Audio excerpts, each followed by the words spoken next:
Hello, everybody, and welcome back to the Diamond Drive Cup. Season 3 continues. The third round, the middle round of the championship, and a special 90-minute race here in the UK at Silverstone International. And we welcome all of you in. It's been 1 week since the fantastic second 1, 2, 3 for the Queen's Design team. Could it be the same today? What will we have in store with a longer race, with a tire swap in the pit stop as well? Hello, everybody. I'm Jesse Lee, joined by Nate on commentary and Jake the Bosmeister Jedi, Jake Boswell, behind the cameras. And yes, I meant to say all of that. Nate, welcome back in. We've had 2 rounds of this championship. This championship has a drop round as well, which through 2 races, in my opinion, some of the drivers have already used their drop round, which means they have to be pretty perfect and impeccable the rest of the way in. Yeah, I think that's one of the really uh, psychologically heavy things on a driver's mind when they already are aware they've used their drop round. It's like, right, okay, any mistakes I make now, I've lost my get out of jail free card. That's it. It's over. So it's definitely that there's that little burden on you to take every corner, perfect, as opposed to sort of okay. So some drivers, as you mentioned, already used it. Going to be definitely feeling the pressure here, especially Jesse, as we've got the 90-minute race here at Silverstone. Yeah, we sure do. Practice finishing up here. Nothing else has changed except the length of the race and, of course, the pit stop, which we'll get more into in the interim before the race starts. But as for now, qualifying as standard, 3 different classes, Pro, Silver, and AM, all on the racetrack at the same time. And qualifying here today shouldn't be too much of a problem finding space. We've got 20 cars. We could expect 1 or 2 more to pop in, but at least 20 on the grid today. One notable exception to that we will also get to at some point as well. But it's going to be a pretty perfect day for us in the box. But down on the racetrack, rain in 30 minutes, and it makes me wonder how the server is set up, because if that rain, or if the race rather, is set up to start right after qualifying ends, that rain will be right on top of us. But if the race is on a different day, it's possible we miss it. We could have a wet track still, depending on how long it rains. You at home hopefully get the picture by now. But for qualifying, it's looking like it's going to be dry and optimum. Well, you say that. We hope it will be dry and optimum, but you always hope for a bit of rain when we're sat here, Jesse, when we're not in the car. Always hope for a bit of rain. It always mixes it up, makes it interesting, and it's really good to see some of these drivers on the edge as they dance around the track to just sort of squeeze out any extra attempts they can.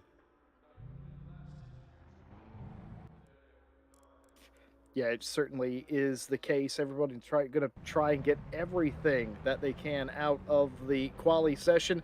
The story that we've been following since before the very first race is, can anyone beat the Roses? And the answer through 2 races, Nate, is a resounding no, they can't. Yeah, I got a feeling that's going to be a theme going through the championship. But I don't know. We've seen them slip up before. We've seen Ainor. She's not invincible. She has made a mistake or 2 in the past. Although, come to think of it, I believe one of those may have been hardware failure, so not entirely her fault. But yeah, the pace in those BMWs, the pace that they have themselves as racers is just, it's on another level. And hopefully someone will turn it up a notch and take it to them, so we have a fight for the race win. That's certainly the case. Folks, let's explain how qualifying works. Well, it's simple. Fastest lap gets the pole. There, explain that. But it is a 20-minute session, starts at noon. This is one day after the practice session. But because the track is registered greasy, that tells me that obviously that rain shower that came through lasted quite a long time, or there were several of them. It's dry now, but there's absolutely no grip in this racetrack. Dry tires are required at this point, Nate, but they're definitely not going to be gripping very well. This is going to be one of those sessions that you're glad that it's 20 minutes long, because you're going to go out there, you're going to set a couple of laps, you're probably going to beat your quick lap nearly every lap you do, but you have to be on the track with the right tire pressures, with the right setup at the end of the session to set a really quick lap, because I reckon we might get all the way back to optimum with this many cars. Yeah, as well, as long as we don't potentially see any spits of rain come down. I don't think there is. Obviously, half an hour, staying cloudy, no rain in sight. So we'll go optimum, I reckon. It just depends how fast. It may only come optimum on the final couple of minutes. And Jesse, get the bingo card out. I'm going to say it. You got to be there at the end when the track is at its best to get the best lap. Yeah, I think that's right. I don't think it matters who you are, and that puts all the pressure on the Roses for my taste, because if they have to set that ultimate lap near the end of the session and they invalidate, which you can do around here, by the way, that could throw a wild card entry for pole position. So just because somebody is excelling, it doesn't mean that they're invincible. We'll have to see how it goes. A little bit warm as well, folks. 31 degrees C on the track, 25 ambient. I think you Brits would call this toasty. Yeah, this is baking hot. Like, I'm here, shorts and sandals, no shirt on. That's how warm it is. We never get this type of weather. But the confusing part is it's this warm, but it's overcast, and it's well, it looks pretty British out there at the moment. But yeah, this not quite accurate representation of the UK. It probably should be raining. I will point out for the British Tourism Board that it never rains on the Isle of Britain. So don't worry about that when planning your next holiday. Anna Rose, the first car out on the track, that will give us an idea of what sort of lap times we'll be looking at here today. Keep in mind the track was greasy. It's now just gone fast, but besides that, it is very warm. So we're not looking for ridiculously quick times here. And that lap pretty much proved my point earlier of invalidation. It can happen here, and it did happen to the driver of the 56. Yeah, it's very easy to do, especially because there are a couple. Well, I say a couple. There's a handful of really fast corners that you always want to just take that little bit extra speed, but you can just wash the car out, and obviously as soon as you run off the track, you can invalidate your lap. So hopefully the drivers will learn the limits of exactly where they are, and really sort of flirt with them, see how much they can get away with. I've not explored track limits here at Silverstone. I'm sure there's a couple of corners you can take liberties with, but and no doubt we'll probably see that throughout the race. But qualifying, you've got to be on it and you've got to keep it valid. Yeah, you're very correct in your assumption as well. There are a lot of curbs here that you can absolutely hammer. I was watching I was watching a race Ventura driver yesterday just destroy maggots, like just pretended it was a straight line. And you don't get an invalidation for that. You can absolutely go over those curves if you're in a car that allows that. Keep in mind, not all of the GT3 cars allow you to do that. The Mercedes can do that with great ease. The McLaren probably should steer clear of any small pebbles, to put it that way. Mia Rose currently on provisional pole, a 2-minute .190, the fastest lap. Horton comes in the silver class and second overall, about 2.2, 2.3 off of that mark. Dove in the 177 third. Everyone cycling through. Acosta third in the pro class. You got Yvonne in the 143. They're second in silver, and April Carlsvard in the 69 in third. And then you've got Brock, who is leading the AM class. But there you have it. Anna Rose with a really nice lap, a 159.052. Really good lap there. And Aner back in the pit lane nearly immediately. That's pretty quick on a fast racetrack. Yeah, that's disgustingly fast. But I don't know if you caught it as well, Jesse.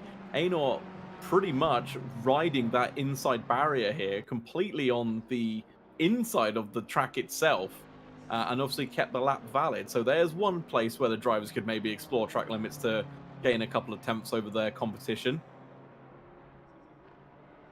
I'm not sure if I remember this from a different sim or if this is the way ACC was in the early days, but I used to remember going over that curb and validated your lap. And I know in the 1.81 update to this sim, they did change track limits on some tracks to mimic the real life counterpart.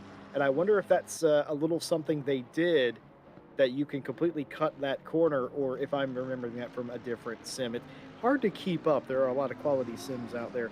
ACC, for my money, though, top of the heap. Nicole Fox in the 202 goes fourth there, slides in quite nicely. It's a 1-2-3 for BMW, as you might expect for the Queen's Design team. No fourth Queen's Design team this week, of course. We'll explain that a bit later. Cole Fox, the quickest of the rest. Yvonne goes quickest in the silver class in the 147, and Horton comes back into second, just about 1/10 behind Yvonne for the pole in that class. Sarah Dove seventh. Johnson, Erwin Acosta the top 10.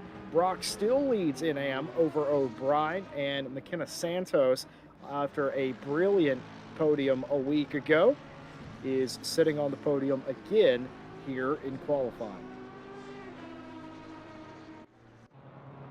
Yeah, I think Silverstone might shake it up a little bit because I mean, we've had Hungaroring and Suzuka, and while both absolutely fantastic tracks, something about Silverstone just seems to mix grids up. I can't work out what it is, but it always throws up a surprise. So I'm looking forward to figuring out who the surprise is going to be here today. But at the top of the table, Jesse, no surprise who the top four are.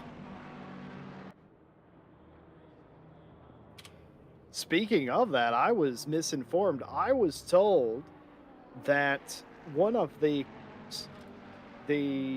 40, oh no, excuse me, the 66 of Luna wasn't going to be here. They didn't have electricity and they were expected to miss this race. That hasn't happened. So either they got their power back on quicker than expected, or we've been duped up here in the box. But either way, all four of those cars are indeed here. Fox splits them, though, goes third quickest with a very nice lap.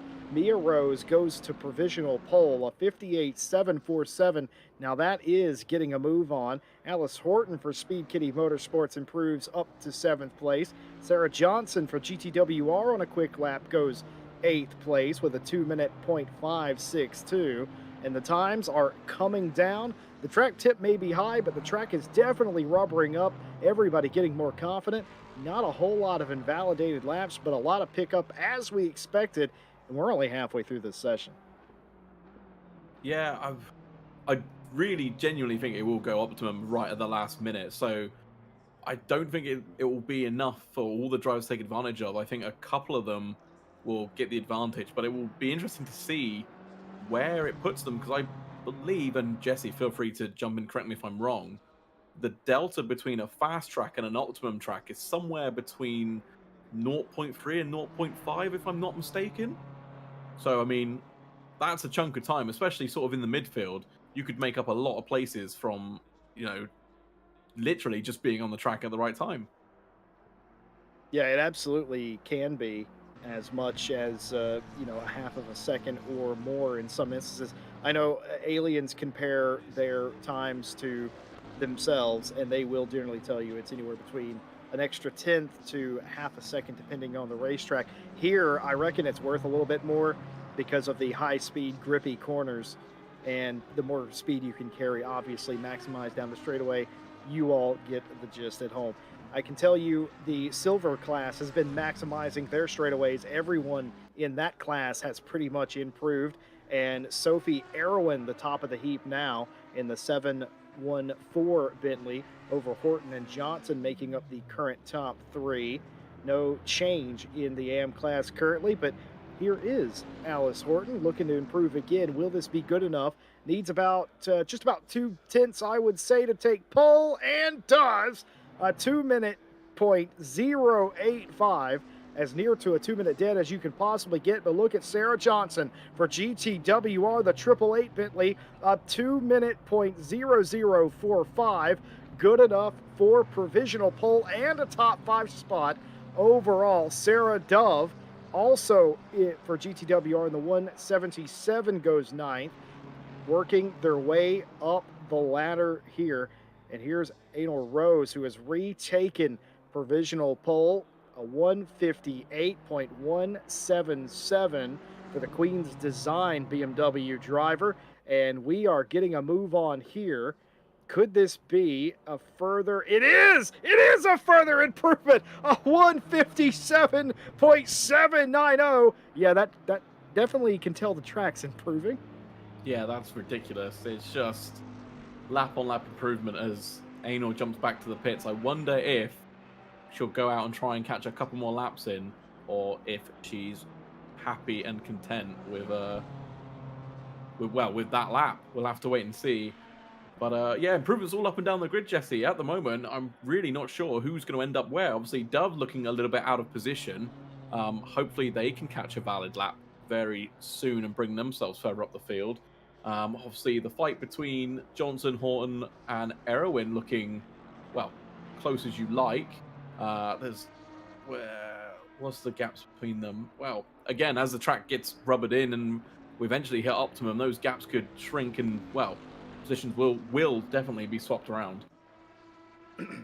Sure will. Yvonne coming to the line takes a little bit of an improvement, gets up to ninth, a 2-minute .370 improves them. Alice Horton, who is still second place, takes a really quick lap, a 159.922 provisional pole for Horton, as everyone in silver seems to be trading the provisional pole and a top 5 starting spot. Sarah Dove takes 5th place away from them and jumps up in the pro class. Mia Rose on that lap, a 158.597, an improvement, but still has the better part of 8/10 to catch up to Anal Rose, who has destroyed quick lap at this point. A 157, not even on an optimum track. That's fast. I don't care who you are. Yeah, it is. I'm just trying to see where Anor is on the track. I don't know if Mia is still going. I can't. Oh, is that Mia on the hangar? So yeah, Mia's still going for another run. Hopefully trying to get a bit closer to that podium. Well, can't get really much closer in a second, but aiming to get their time closer or potentially beat the pole time. Just trying to figure out where on track Anor is, as we see Fury April moves himself up to 11th place there. Thank you very much, Jesse. So just come Mia across. just resets. Yeah. Oh, it's getting a little bit tense, isn't it, Jesse? Yeah, it is. Final 5 minutes of a 20-minute session. It does get a bit tense. Sarah O'Brien, the dummy splitting racing team. Don't know what reference that is, but O'Brien to provisional pole in their class. Brock second, and L now up to third in the AM class. Now, what does Yvonne have? Been improving every single lap and goes up to third, a 159.957, as nearly half the field up in the 59s now. Sarah Dove, the final turn, and a long one at that, will take a run up to the line. This looks like an improvement. Will it be enough? Needs 4/10 thereabout to take Acosta for 4th place. Will it be good enough for that? No, but it is still an improvement of 159.485. God, that's the worst feeling when you go faster, you see the delta's green, and you come across the line and your position doesn't change, and you're like, "What the heck?" It just feels not fair. Yeah, I've heard a lot of drivers say that about the likes of George Boothby, where they'll pick up a full second sometimes and still not gain a position to him. And I'm sure with the Roses, I'm sure some folks feel like that as well. I certainly would feel like that, where you can pick up all you want, but it's sometimes doesn't matter if they're just that much quicker. That was the 828, by the way, waiting. Eris waiting on the outside of the corner, knew to not move. It gets the car going back the right way, though. No harm, no foul. Fury April, 2-minute 3:05, an improvement for the Gigglegum Racing Ferrari. and that puts them, well, I think that kept them in 11th place.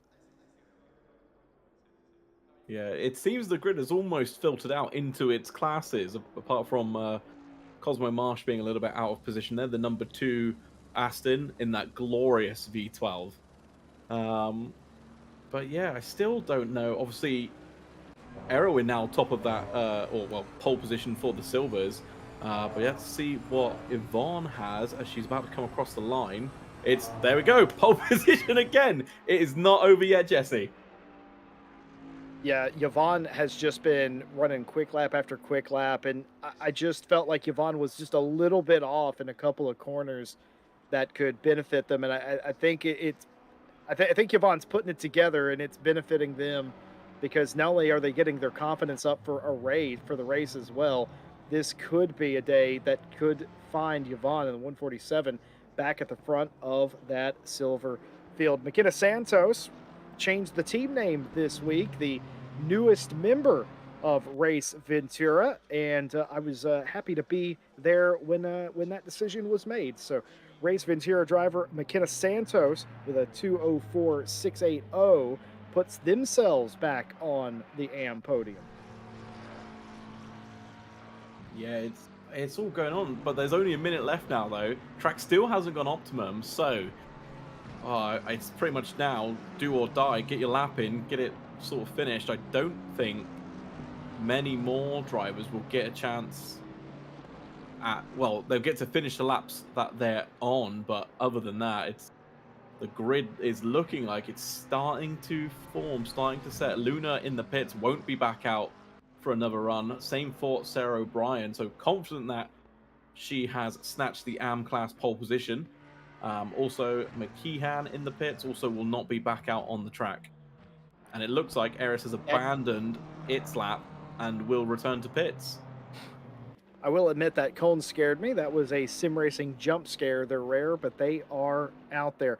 Mia Rose, looking to improve, needs 8 tenths to take the pole position, but would probably at this juncture just settle to be a little bit closer to Anor up front. A 157.790, the mark to beat, and the 56 BMW will take no further part. If anybody can do it, they will have a shot. And Mia's going to get another lap in addition to improving a 58.407 for Mia Rose. Now only needs 6 tenths of a second. Here's Hamish in the number 30 E Team Brit car.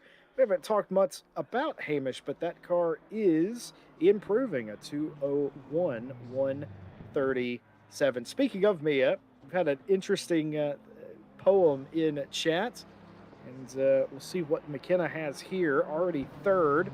Could this be a further improvement from the 22 to the line? I think it is. How much? A decent, a 204.170. Wait, was that an identical lap that they ran to their previous lap? Or am I absolutely going crazy? Sarah Dove across the line there. An improvement, a 159.262.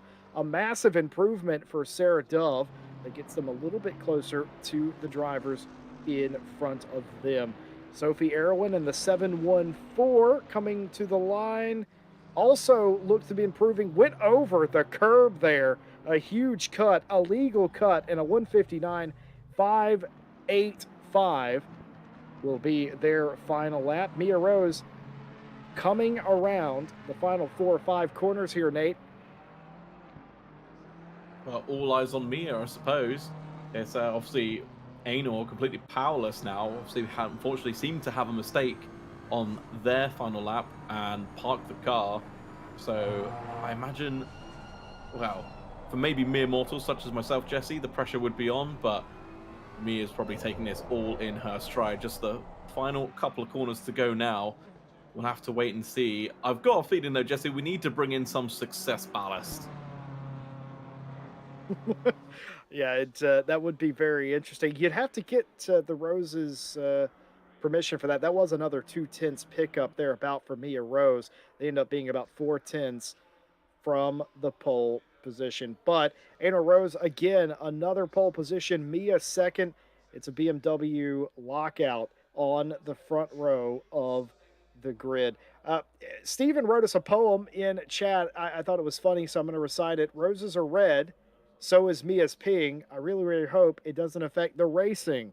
It shouldn't do that, and we don't think it will. And even if it were to do that, of course, we do have live stewarding. They do monitor everything, including peeing. But before we get to the race, we'll talk more about that. But let's take a look at the championship points. GT3 season, the Diamond Drive Cup. So pro here. Aina Rose has 39, Mia Rose 29, Luna on 25, Dove 21, tied with Fox, and you got Ruby Acosta with 18. Do keep in mind there is a drop round for your worst finish in this series, and these points after 2 rounds reflect the drop round for whatever your worst round was. So this is accurate for their worst round. Yvonne leads a three-way tie for the silver championship right now with Carlsvard and April, who have all scored equal marks with their drop rounds. So well done to those three drivers. Johnson back in fourth place. Imagine having the second most points in your category, but being in fourth place. That is absolutely incredible. Erwin in fifth with 25, Horton with 21, Laura with 15, Hamish 13, tied with Marsh, and Eris rounding out the top 10 with 9. And of course, the AM championship looks a little bit like this. We're going to ignore the zeros here. I'm unsure why it looks like that, but Brock on top with 36. Unknown why Laura's in the middle there. Sarah O'Brien with 34. Charlotte Robertson with 29. McKenna Santos on 25. And L, I don't believe, has scored points. Either that or that is an error, one way or another. That's how the championship point shakes out. And we do understand that putting in the drop round may make it a bit more complicated because the standings next week, Nate, could look dramatically different because we have more data. Yeah, it definitely confused me. I was looking at that and I was thinking that doesn't quite add up. Jesse, you've done the math and it didn't look right. But yeah, we'll have to. Well, we won't really sort of know where all the cards fall until the end of the season, and that Lexus is just too much.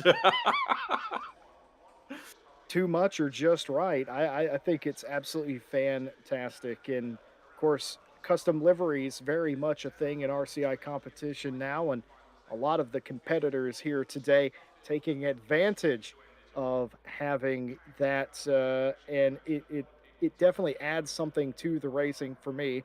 I love seeing people's personalities, teams, and colors come out in these races. Well, of course, for me, we're talking about the points a moment ago. I love the drop round because it removes your worst finish. So if you have one bad race, your championship's not over. I feel like we'll have a pretty good idea of where everybody stands after the race today. Speaking of the race today, it is not a 60-minute race. It is a 90-minute race for the mid-season point, and there is a second 90-minute race for the season finale. There are a couple of additions. Normally, the teams are only required to take a liter of fuel on pit road. Today, they are required to change tires, and they'll be elated at that because if they weren't forced to do it, some of these Bentleys might try and go 90 minutes on one set of tires. Not that that would be pleasurable to drive, but they would probably do it with their big fuel tanks. But the balancing with the pit stop and all that should eliminate any of that. It's going to be very interesting to see, Nate, when people decide to pit. I would probably do it somewhere in the middle. Your thoughts?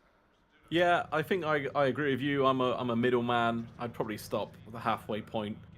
But it depends because obviously there's multiple strategies, and I'm just gonna throw a couple off the top of my head that anyone could potentially do. So you could fuel the car. Sorry, excuse me. Fuel the car very light for the first sort of half an hour of the race, so you get that pace advantage from having a car that's not as heavy as everyone else. Try and pull a gap, then stop, and then obviously take the pain in the latter part of the race. you could do the flip side of that, start heavy, then finish the race light. Or, again, Jesse, like me and you, go 50-50. So, again, let's see what the drivers do. See who stops early, who stops late. Undercuts, overcuts. What's going to happen, Jesse? Very much so. Hello, everybody. Welcome in chat. Some of you coming in after qualifying here. And no, you didn't miss anything. The Roses up front. Luna, who we were told might not be here today due to electric problems, is in fact here today and put that 66 in third place. It's a 1-2-3 for Queen's Design, and they've gone 1-2-3 for the first two rounds of this championship. They're chasing history here at RCI. No team has ever went 1, 2, 3, 4 in a race. They got close a week ago. It just wasn't in the cards. Dove is fourth, and they share that row, of course, with Luna. Behind them, Fox and Acosta, the pro field. Sophie Erwin on pole in the silver class. Yvonne in second place. Horton Johnson, the next row after them, and down in AM, O'Brien and Brock on their respective championship front row. Then you got Marsh in between Santos and Roberts there, who are back in that class as well. McKenna trying to polish off another podium attempt here today. And of course, in our chat, people are talking about drop rounds, and it's actually a bit more simple. I know the math can be confusing. It's actually quite simple. To put it in normal terms, if you have 3 good races and 1 bad race, yes, you lose the points from that bad race if you got points. But of course, but of course, uh, but of course, you know, you have that drop round, which means that basically all the points being equal, it usually makes a championship fight just a bit closer if everybody's worst round gets deleted.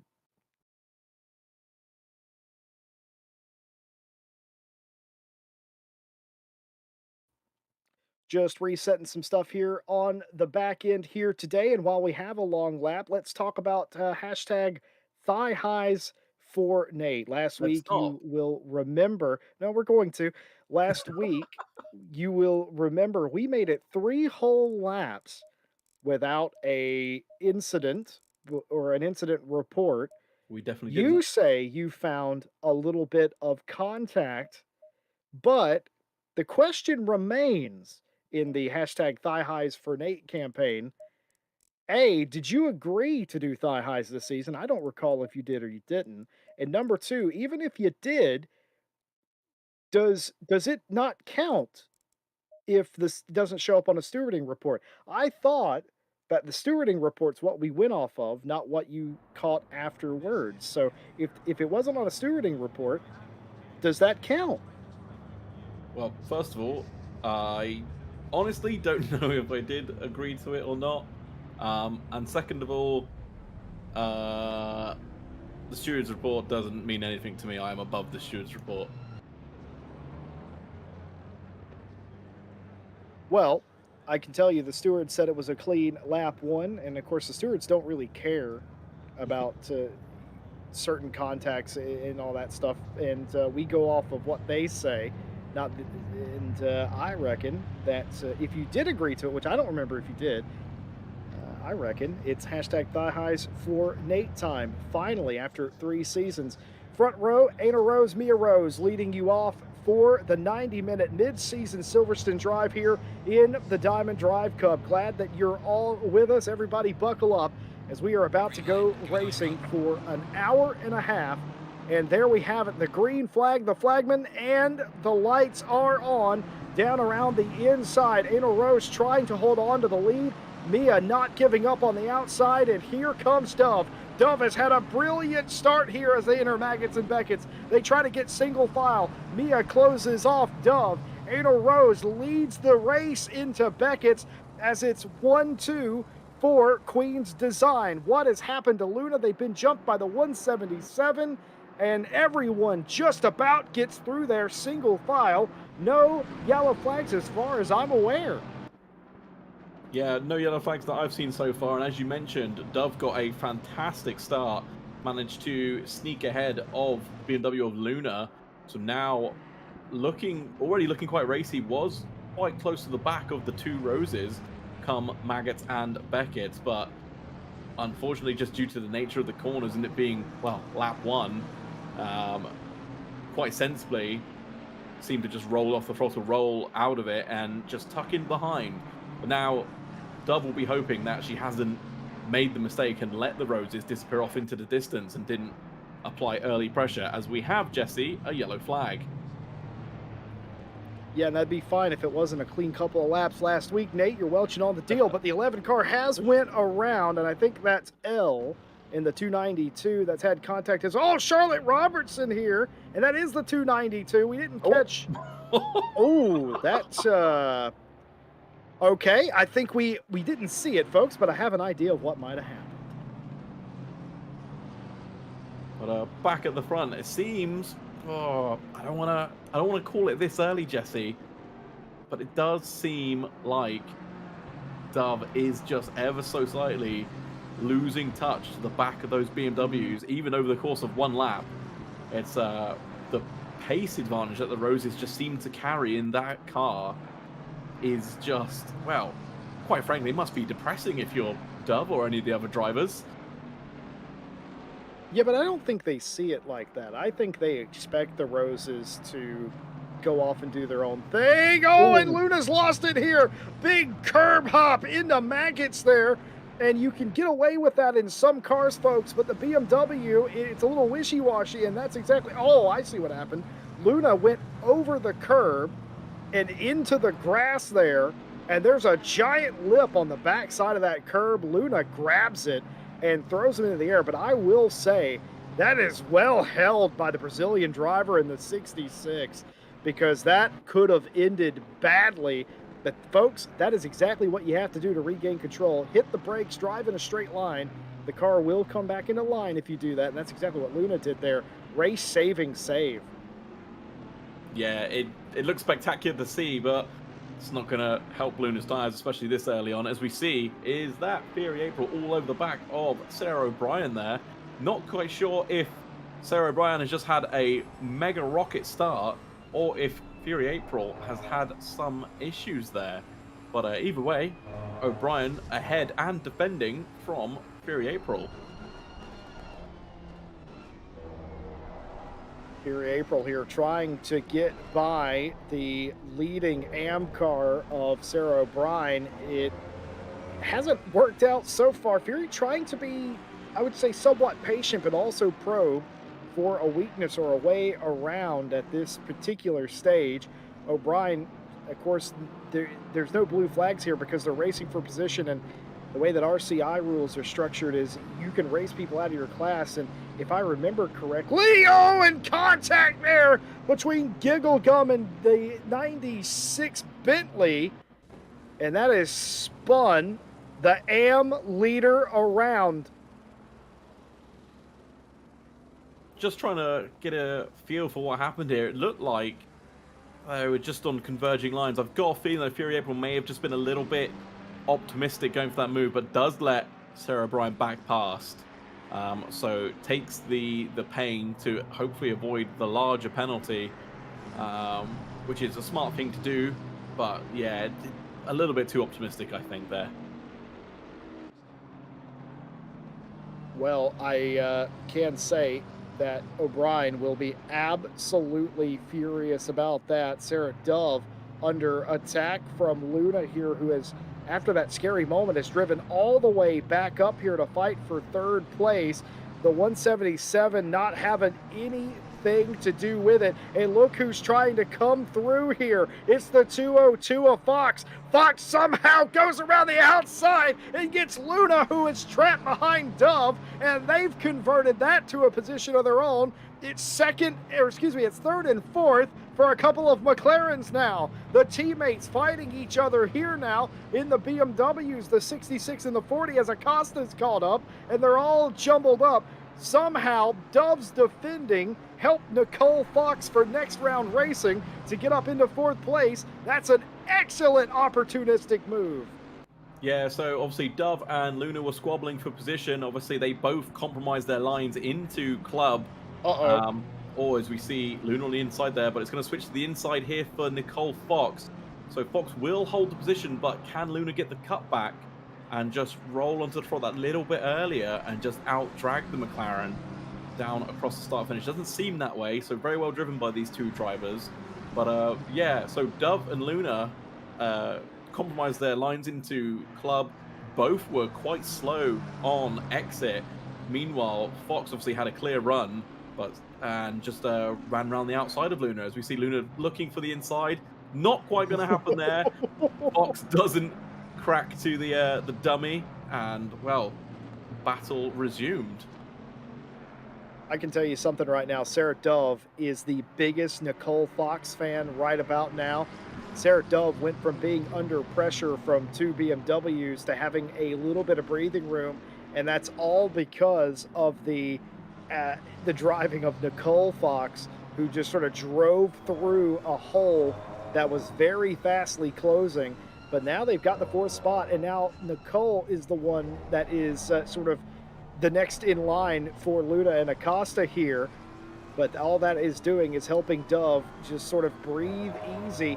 But keep in mind, Dove is not actually leaving this pack, even with the battle going on behind. So essentially still, this is about 4 cars all fighting over the final podium spot. Anal Rose is already opened up nearly a 2-second lead over the field.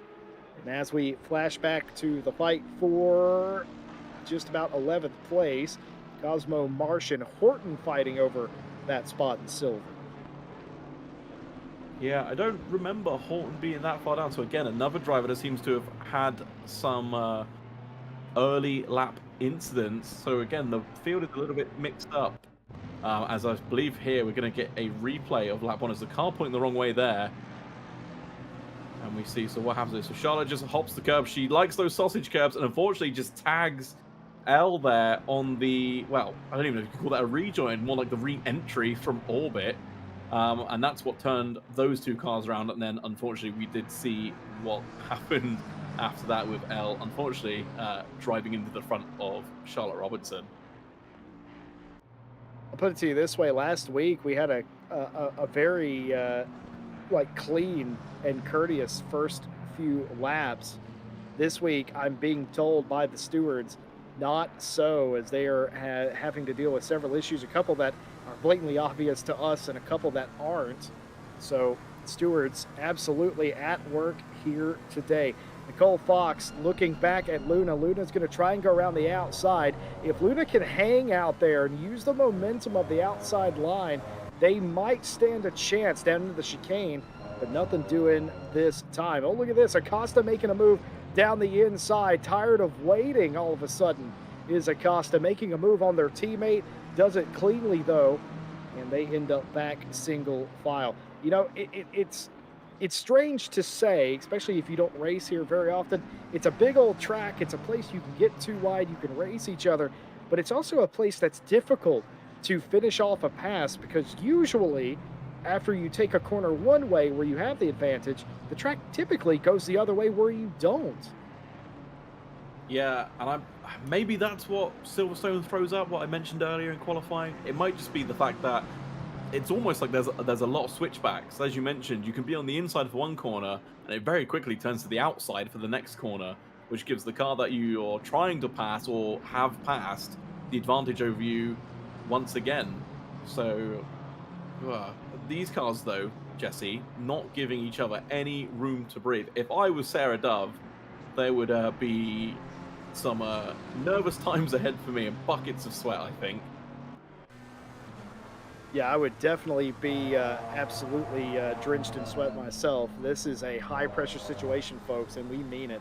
This is the the pro class. I almost said split. I'm used to saying that, but this is the pro class. These are the best, fastest drivers. You know that they're seasoned and they are going to give you everything that they have, and they probably have a few tricks up their sleeves as well on how to get by you and how to get through traffic. So You have to think on your toes. You're going through 100 calculations in your head. Okay, if they do this, then I'm going to do this. How do I defend down a straightaway? Do I want the inside? Do I want to give them the inside and pressure them? Do I want to squeeze them? What do I want to do? And going way around the outside is Luna here, still trying to do that move we described a lap ago, trying to hang it out.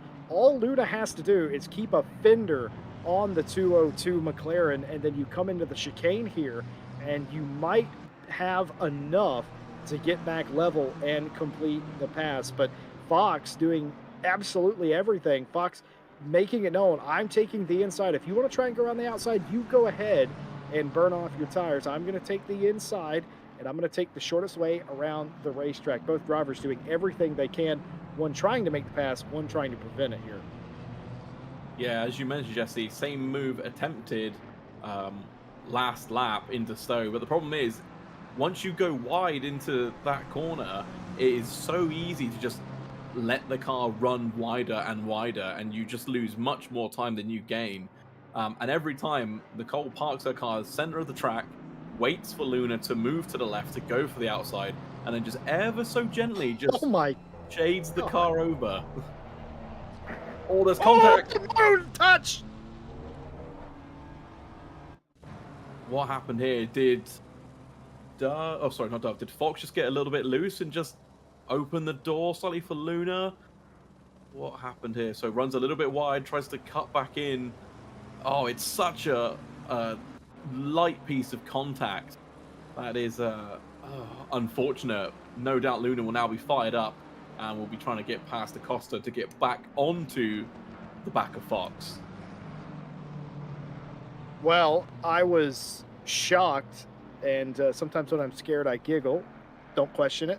I saw the entire bottom half of the leaderboard light up in one swift motion, and there's good reason for that.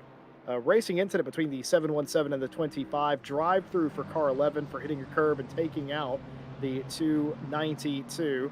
We didn't actually see the full version of that. We caught it a little late, but like I said, I'm pretty sure after the additional contact that we knew what happened there.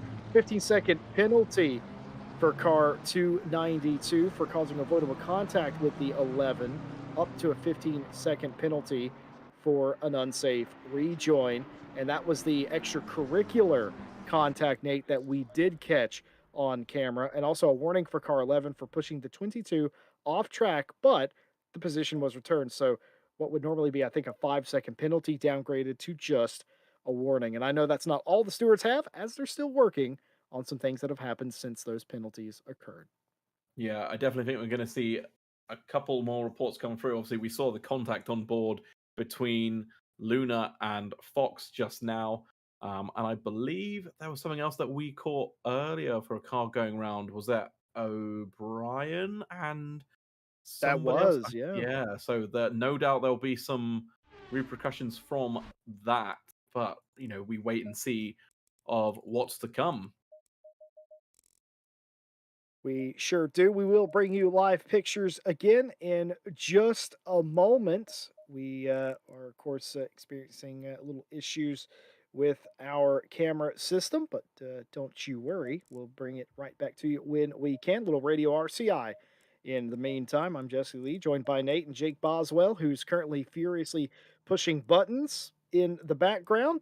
I don't know what he's pushing. I've never sat at that desk over there, but it looks like one of those control panels for a nuclear submarine to me. Oh, that sounds terrifying.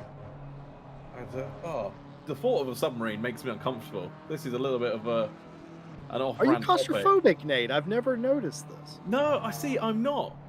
But just the thought of being stuck like hundreds of feet under the water in a pressurized vessel that could spring a leak at any moment, doesn't fill me with joy. And anyone who goes in a submarine is far braver than me. Because that's interesting, because my worst fear is being stuck in a submarine with Mike Jones. The 147 just got disqualified for something that I've never seen before in all of my years of casting. I've never seen this before. Folks, I promise you, for the very first time, and much to the chagrin of the 147, car number 147 automatically disqualified for massive speeding in pit lane. Apparently, Nate, ACC disqualifies you if you're just caning it down pit road, and I've never noticed that before, but that was an ACC penalty, not an RCI one. Yeah, I've also never seen. I want to try that now. I want to see what happens. But I mean, I knew you could get a stop go. Is it stop go 30 or a drive through?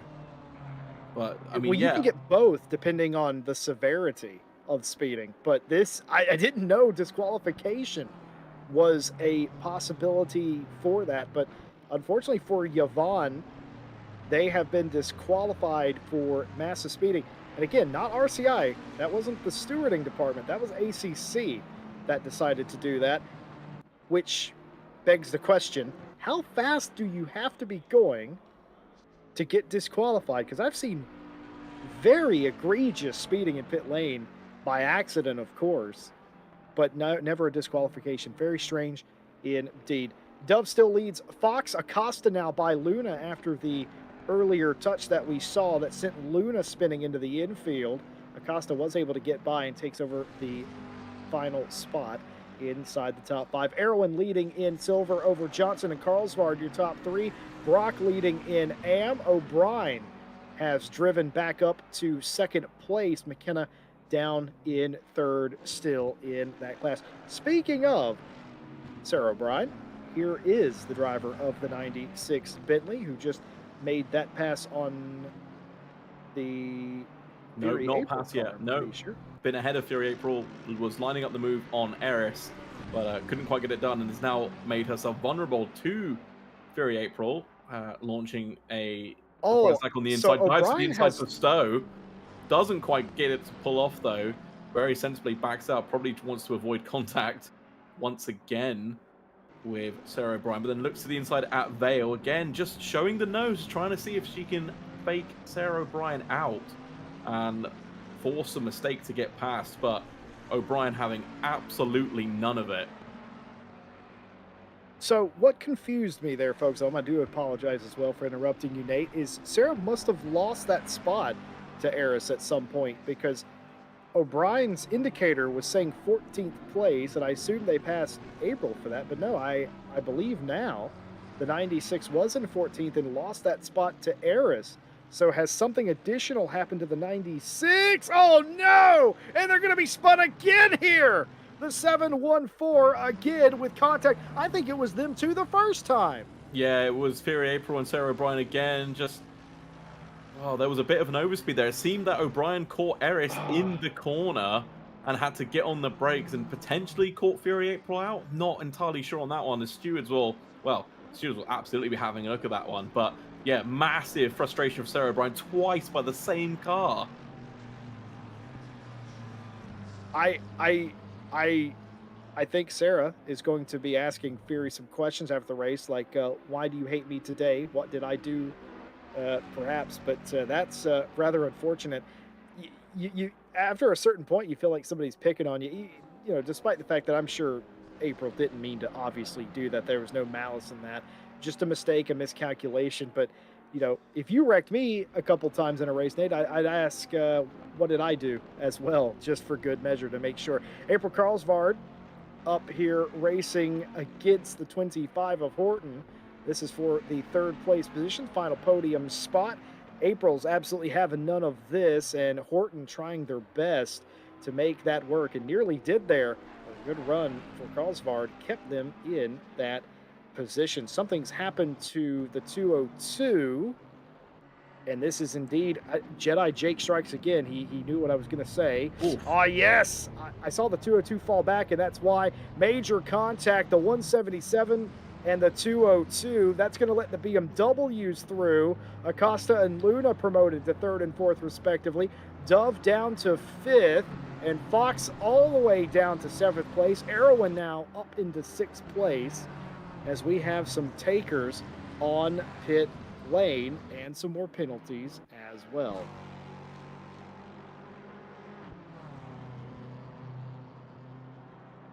Oh, sorry. I thought you were going to read the penalties out. Oh.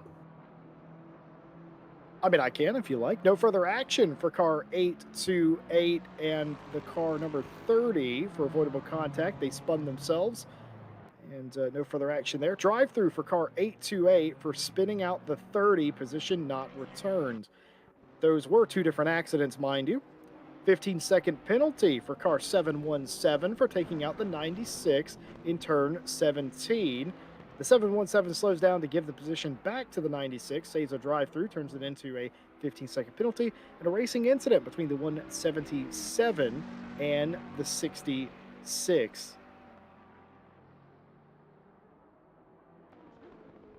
Well, Jesse, it's been quite, shall we say, action-packed or event-filled, however you want to spin it, and we're only 22 minutes into the race. Yeah, we've got a full regular race left to do as this battle here continues between Carlsbad and Horton there.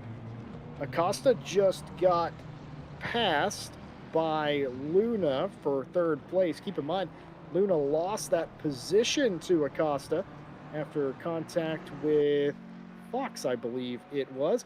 Carlsbad here continuing to fight. Horton's going to go the long way. If Horton can hang on, this might be in Horton's favor. Oh, cut down just a little bit did April, and that might be the run that Carlsbad needed to keep that position and is again. If I'm Alice Horton, I'm starting to get a little frustrated with the Giggle Gum Ferrari. Their positioning is just on point. Yeah, but unfortunately, because April compromised their entry into the arena, just got slowed down onto the back straight, and that's the last thing you want to be doing up against the big old Bentleys, having a slow exit off of a corner as these two go side by side, and well, really showing the other Ferrari and Bentley how to race side by side without punting each other off the track. Don't get cold in that shade, Nate. Carlsbad doing their best to keep that car in ninth place. There's a lot at stake here. This is for third place. Keep in mind, every driver in this championship does get a drop round.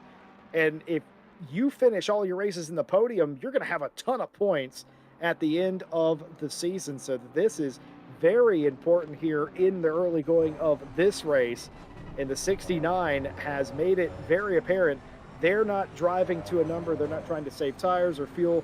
They're going for it here, and they're not going to give up this spot. Horton doing an excellent job, too, of racing around the 69 and trying to create opportunities, and created opportunities to great effect. It's just unfortunate none of them have quite come off yet, but excellent respectful racing, like you said. Yeah, it's been, well, they've been at it for a couple of laps now, and there's been a few times where we've cut to them, and it's just seemed like, oh, as Horton gets a little bit sideways there, drops some time to Carlsbad. Yeah, been a few times where it looked like the move had been done one way or another, as in Carlsbad had gotten away or Horton had made the move. But nope, come back a couple laps later, they're still at it.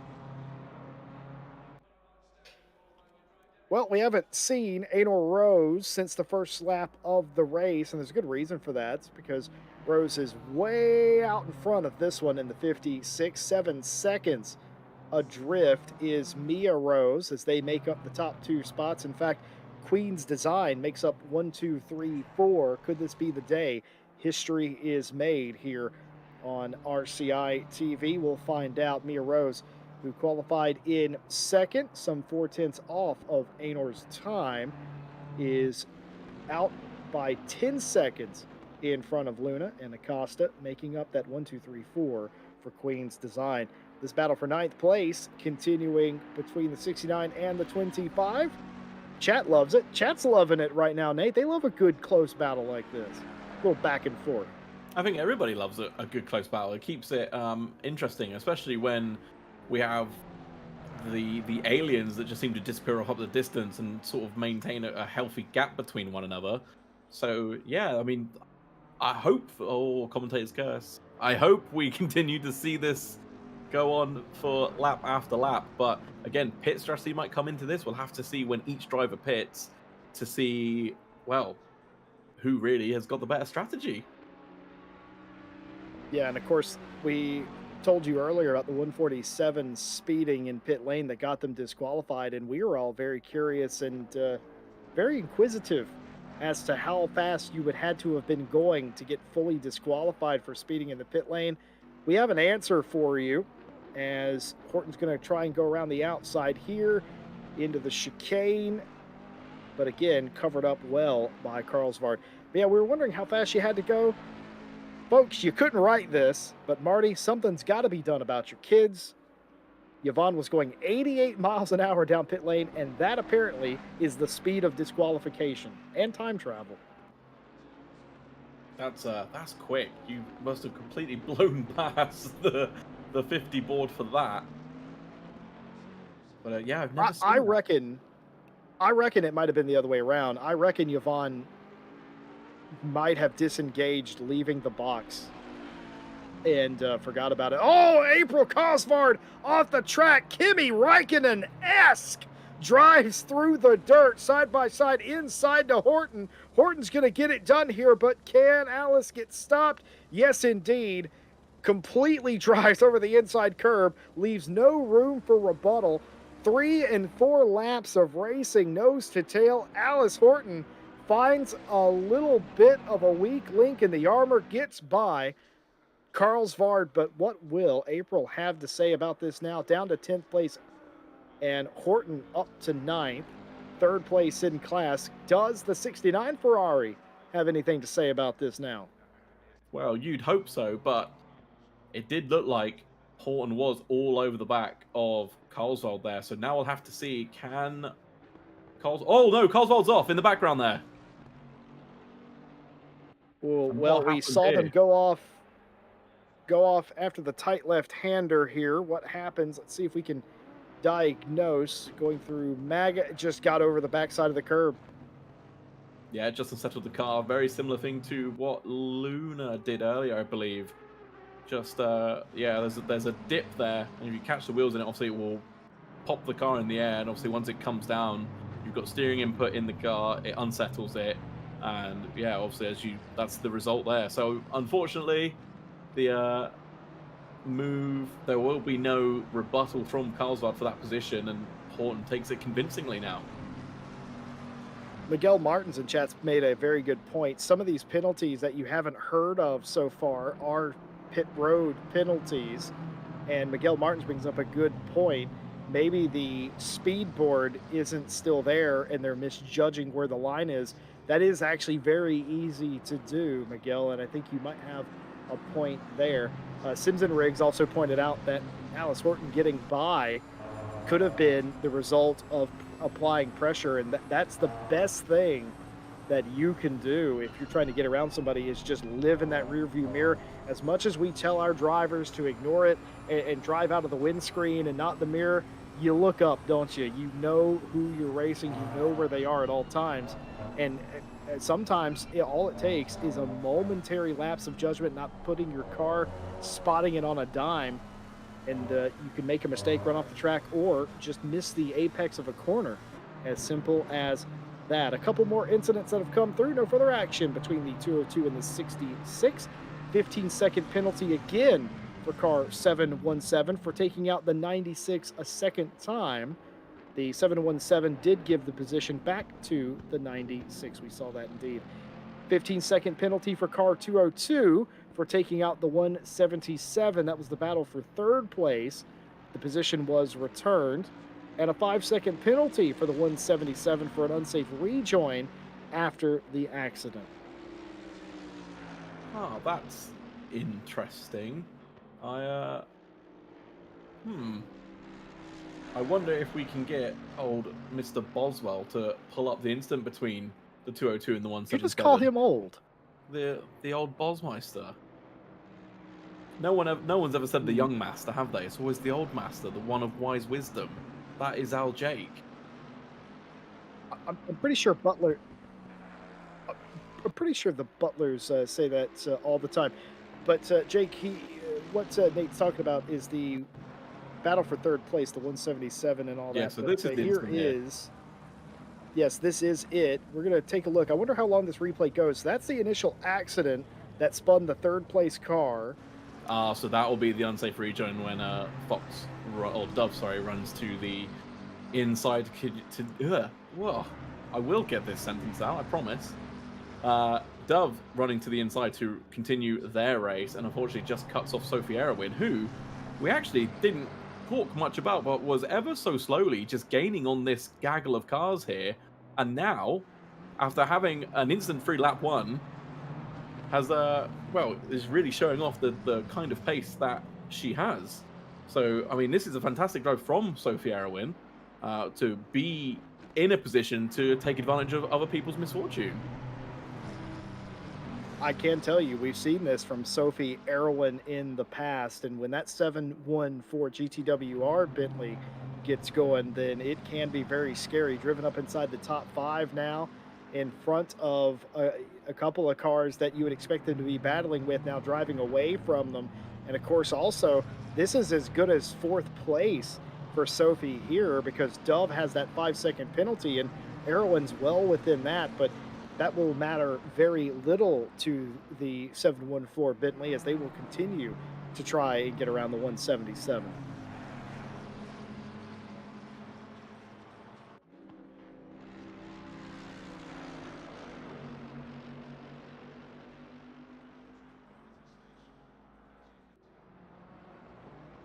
Will tell you there have been several cars that have done their mandatory stop. A couple of these are, I think they were dealing with other issues as well, penalties and the such. But we do have Eisner in the 30. They're the leader of the cars that have pitted. Then you have April.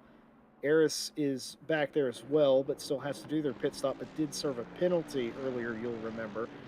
Charlotte Robertson, L, and of course Yvonne disqualified earlier in the race. So you have four drivers that have already completed their stop really early, and Nate and I apparently agree. We expect everyone to mostly come in right around the halfway point in the race.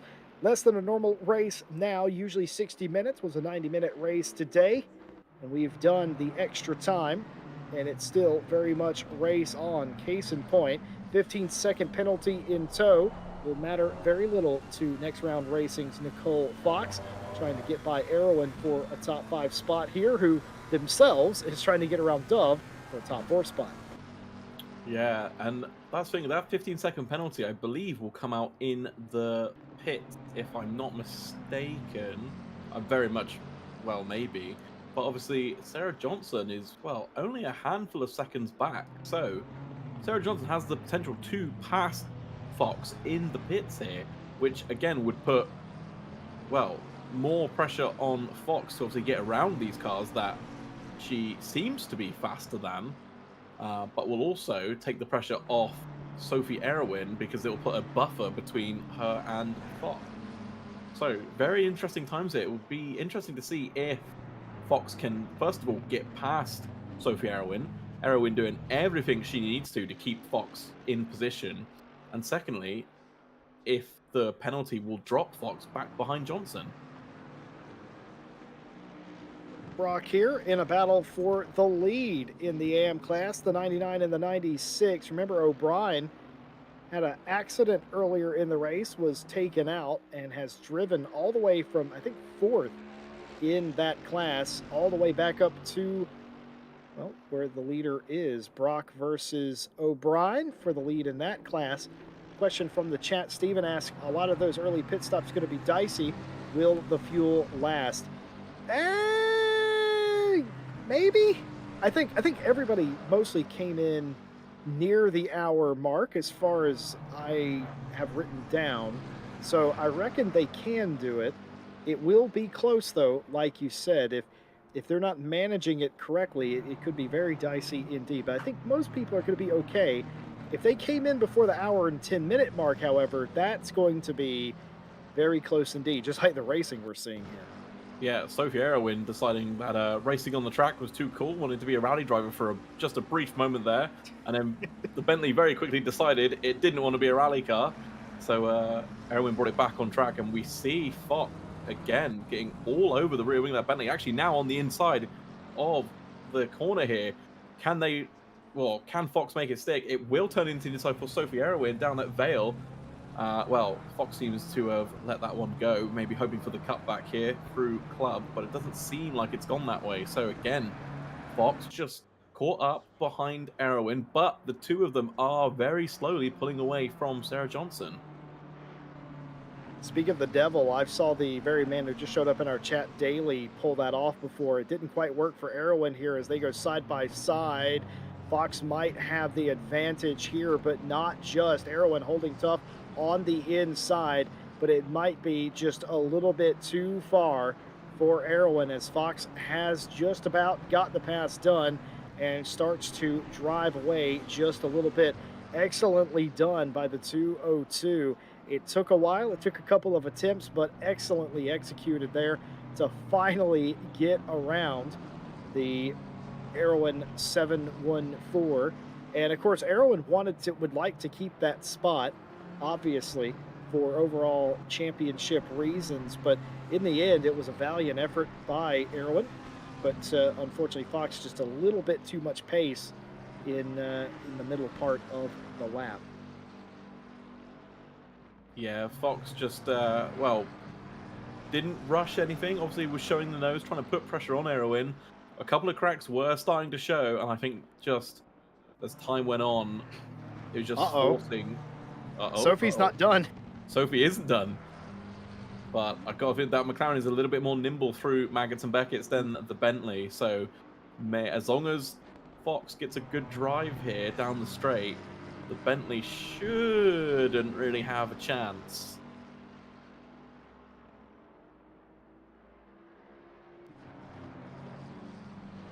No, and Fox is clear. Fox is clear for the moment. Yvonne in chat in the pit lane, confirming that they had to take a very important phone call, didn't have the sound on, and they crashed into the pit lane. Yvonne, you also went 88 miles an hour down the pit lane as well because you didn't have any sound. What's the future like?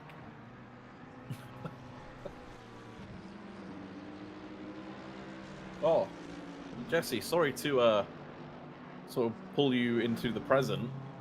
If you'd like to take a gander at first place, and then take a look at second place, and tell me what seems adrift there. Yeah, so apparently Mia Rose, who qualified second, was running second, had 10 seconds in the lead of third place there, has disappeared. I was told by our stewarding department that Mia came down pit lane, the car dropped off the jacks like it normally would, like you would do a normal stop, and the car just disappeared. Did Yvonne send Mia back to the future? That was it. That was the plan. The first car down pit road will be vamoosed from the track. As we see a little bit of dirt going up there, as we see a car off the track there. Didn't see who that was. But now the leader is coming up to lap these, or this bunch of cars. So we'll have to wait and see, well, if they get out of the way. And secondly, if the car behind, I believe that's Sarah O'Brien, can use the leader as an excuse to get Brock to slow down and then follow through behind Anor Rose. Well, the opposite of that can happen. Anor Rose has to be very careful coming into a battle like this because these two are fighting each other and have been doing for the last several laps, and they have been getting side by side like this. And you got to be careful weaving through. But, expertly done, the switch up, and that will just about do it for Rose. And that was about as good as that could have ever gone for them, and now it didn't affect that battle at all. Got them both on the straight. Sliding out there is the 99. Brock completely sideways. And that has caught Sarah O'Brien all the way back up. I thought for sure O'Brien was going to get through there. Doesn't. But a huge slide from the 99 and an excellent catch. Nate, take a look at this. Well, it just seemed like maybe a little bit too hot into the corner, the back end trying to overtake the front end, but excellently held by Brock there just to, well, keep it pointing in the direction of traffic. And, well, even better to obviously keep O'Brien behind. So well done to Brock there. But now, obviously, O'Brien will be that touch closer. Or, well, maybe not, as we see O'Brien running a little bit wide there. I've also been informed of something else. McKenna Santos running third in AM. mid-race, talking about taking phone calls, made a phone call to her boyfriend asking for fuel calculation numbers. Mid-race. Oh, Are that you I gotta do kidding? that. That's a good idea. I mean, when you're in the middle of a race, Jesse, you don't have. Well, I don't. Maybe some of these drivers do, but I personally don't have the brain capacity spare to work out how much fuel I need. So that's an excellent. It's basically phoning a race engineer and asking for help. Well, I mean, well, for my money, I just hope Grim got it right, because if Grim didn't get it right, it's going to be a very long night.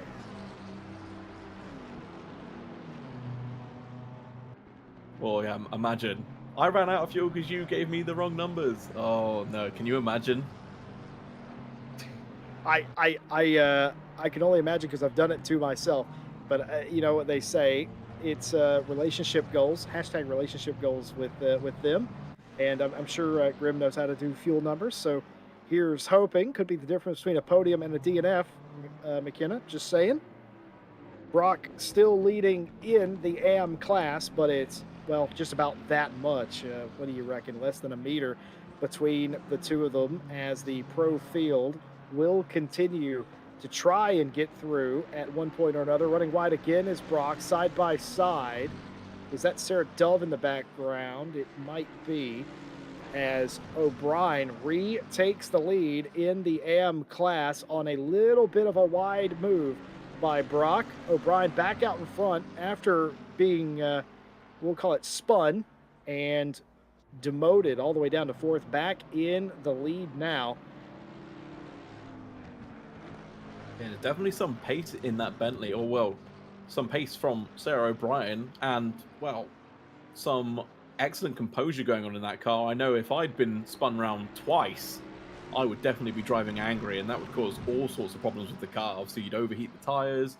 I'd be more aggressive on the throttle, so I'd use more fuel. It would just be a bad time for everyone involved. So, hats off to Sarah O'Brien for keeping a cool head and, well, gaining the positions that, well, were rightfully hers. Yeah, I couldn't agree more. Steven and Chet said a lot of drivers using the drop round this week, I guess. Yeah, you might be right. One is not O'Brien, by the way, who it looked pretty bleak at the start of this one, but there's just so much pace in the in the 96 car that they were able just to drive right back up there and get that position away. Brock, though, holding on to a absolutely solid second place, and of course, not letting O'Brien get away here. Yeah, absolutely. Again, more battles up and down the grid. I think this is potentially the sort of closest we've seen like a group of cars for, well, since the season started, Jesse. Everyone seems to just spread out, but Brock maybe just seeming to, whoa, as we see, who was that? Hmm. That's Eris, and I thought that was one of the other McLarens at the speed that the 828 ran up on this group, but it wasn't. It's Eris, and I don't know what happens here. I feel like Eris was committed to making that turn at speed and didn't realize that the AM cars were going to go in there a bit more gingerly than Eris was planning on doing, but does the right thing, slams the brakes and hits the old eject button onto the paved extra section of the racetrack. O'Brien and Brock both in pit lane after that brown trouser moment. And I think Brock just following O'Brien in there, doesn't want to lose touch with the leader in the AM class. Luna pits out of the third or second place position. Oh, that's wide. I wonder if that's again an abuse of track limit that you can use there. Again, Jesse, I hope you're making notes here because I certainly am. So I know you can actually go quite wide there. I don't know how wide you can go there, but you can go quite wide. And it's one of the things that I had to learn is to maximize the exit there. But Dove trying to get as much as humanly possible, because Fox bearing down on them again. Yeah, absolutely. It maybe just seems the BMW's running out of tire life. There could be many possibilities for what's happening here, but Dove will be eager to try and squeeze past and get 5 seconds up the road before the pit stops. But alternatively, obviously, if you're Acosta, you really want to keep them behind you so that way they fall by default 5 seconds further behind you after the pit stops. So be interesting to see how hard Acosta fights this and how aggressive Dove is looking to be. Dove not typically too aggressive, but I imagine a point to be proved coming up shortly.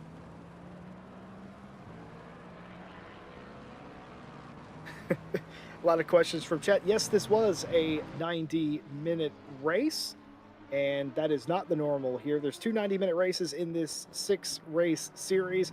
All the other races are the standard 1 hour. There is no requirement to make a phone call in pit lane, though some may elect to do so. I usually take that 30 seconds in the pit lane to type out a message to somebody that I'm not in direct communication with. Anal Rose, by the way, in pit lane. Fox also in the pits, and I believe that was Acosta as well. Yeah, Fox has that 15-second penalty that they will serve Acosta in pit lane. That will give the lead of the race to Sarah Davivivi in the 177 GTWR car. So now the question is, well, definitely not. Sarah won't be able to extend 5 seconds past Acosta. However, we'll definitely be hoping to soften the blow and pull, well, closer to the head. We've got a replay here. Charlotte Robinson getting a little bit of a slide on. A little bit of a drift. Rally cross. Rejoins. Yeah, that was fair. I'd say that was fair. Something's going on with Charlotte Robertson here. They're a little bit off the pace, and they're running a bit wide in some of the corners. I wonder if they're trying to adjust something or they have other issues going on right now. Well, by the looks of it, it's very much still on their control pad there, so probably not enjoying this as much as they would hope to. Staying wide there to let the lap, well, Charlotte is the lap traffic, but staying wide to let the leaders go past. And I tell you something we've missed here. Sophie Erwin is now leading this race. We're being told Dove in the 177 has had a crash on a straight, and I don't think any other car was involved, so I wonder if they lost it coming out of one of these corners. You can do that, folks. If you dip one tire into the grass, it will spin the car. I'd love to see exactly what happened there, but anyway, Sophie Erwin from the silver class in the 714 GTWR team leads this race overall for the time being. We're going to try and find you that incident with the 177. I'm sure Sarah doesn't want us to show that, but very curious what happened there.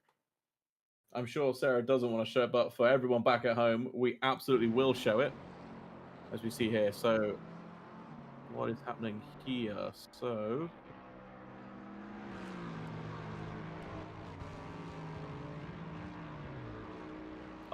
so that car just stops. How strange. So no crash, but that had to be a mechanical issue, Nate. Like something was wrong in Sarah's cockpit. They had to reset something, reset a display, realign a wheel, crank it down on the desk or something. Yeah, that was pedal box moving, you know, any of those things. We'll definitely have to get an answer for that one, but Sarah WVV is in the pits now. Wow.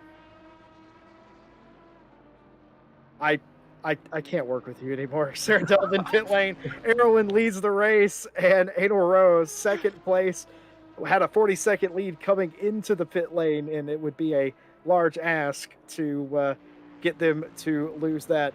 Nate, I just want you to know you destroyed this box for the day. Oh God, that was that. I keep a straight face knowing I was going to do that was very difficult. I'm glad I pulled it off. Tom Bryant's telling me that the 177 didn't crash. They stalled the engine in the S's and had to restart it. What? It's an automatic. You can't stall an automatic going forward. That's only if it goes backwards, right? Jesse, How would you stall it? Jesse, did you just out yourself? as an automatic transmission user. I like the ability to choose. Anyway, yeah, what I'm concerned about was that going full chat, you can't stall it going at full chat. They stopped 3/4 of the way down the straightaway, Yeah, as we're but being the only informed, thing Jesse. that you yeah, the only thing you can do is hit the button by accident, but that just adds more questions, I'm afraid. To be fair, I've done it before. I've actually done it trying to disengage my pit limiter. I've hit the wrong button, killed the engine, and I'm like, right, why aren't I moving? And the problem with ACC is you cannot switch the ignition back on for the engine until the vehicle is at a complete stop. So it's not a case of you're rolling, you can just flick the engine back to life and carry on. You have to stop the car, and it is one of the most infuriating things that will ever come upon you if you play with manual ignition and starter. It is just ridiculous. So everyone pretty much agreeing that they turned the engine off, and of course you have to stop to refire it properly. There's a sequence you have to go through, and did that. But I'm going to say we've had a couple of firsts today. Nate, I've never seen a driver in RCI TV history get disqualified for speeding in the pit lane. I've seen them get massive penalties, but never disqualified. And I've never seen a car turn off on the straight like that. Very strange day in the 90-minute mid-season Diamond Drive Cup race here at Silverstone in the UK. And, Diamond Drive does end up giving us a lot of firsts, and we may still see a 1, 2, 3, 4 here today, but it will take some doing. Actually, no, we won't see a 1, 2, 3, 4 here today. That's right, because Mia Rose no longer in this race, disappeared in the pit lane. No follow up with that. Sophie Erwin still leads this race, but only just over Anor Rose. And a question I have is, does Erwin fight Anor for this position? Doesn't look like it. Well, definitely not out there. But yeah, I think a lot of the drivers know that the roses aren't really their race. Obviously, again, I've beaten on about it all race, but the pace that they hold, it's just you're only gonna hurt your own race trying to keep them behind, because it's not a matter of if they get past you, it's just when. And obviously a lot of experience between the roses that they won't just send a silly move on you to try and get past. They'll wait for the perfect opportunity to get by you. And meanwhile, while you're defending hard, trying your very best, you'll just lose time to the cars behind you. You'll roll yourself into those cars, and then you could potentially lose more places. So wise of Erwin to understand it's not her fight, let the quick car go, and carry on with her own race. Well, I can tell you that the stewards must not have anything going on, which means the race is cleaned up, and I can tell you that in confidence because they're having a Formula One debate right behind us. So I can always I can always tell when the Formula One conversation starts. It means that they are not really busy. And Anor Rose reassumes the lead of the race. Erwin still yet to pit. Quite curious where the 714 comes out in relation to Johnson and Horton as well. Will Johnson take the lead in silver? I guess we'll just have to find out. Pretty much everyone in AM has pitted. O'Brien back in the lead. It was a trek back up to the front for O'Brien, but they've just about got it done. 11 seconds in front of Brock. McKenna Santos looking for a sequential podium here today. And just about an hour into the race, everything calmed down for the very first time. Yeah, but that's boring, Jesse. We don't want it to calm down. We want it to kick off. We want to see them going hammer and tongs at one another, so we've got something to watch. First of all, I don't want to see anybody throw anything at anybody. You lose an eye that way.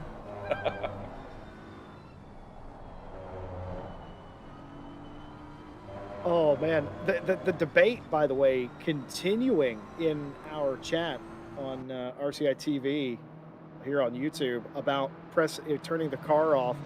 Yeah, if you have your ignition button quite close to another thing, maybe your brake bias, engine map, traction control, ABS, all that stuff.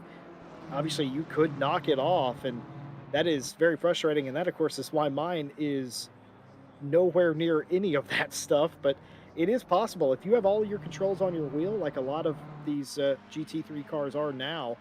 It's super easy to do that. I am super curious how that came to be, and I again, one of those things that you just don't ever really see.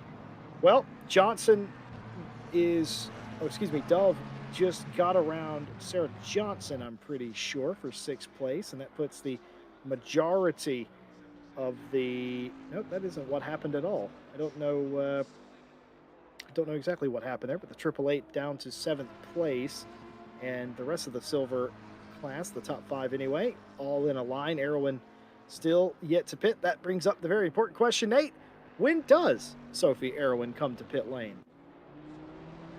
Well, Sophie seems to be doing just fine rolling around where she is. Again, this might be the potential strategy I talked about earlier. Start heavy, run deep into the race, and have fresh tires and a light car at the end of the race to essentially just do qualifying runs.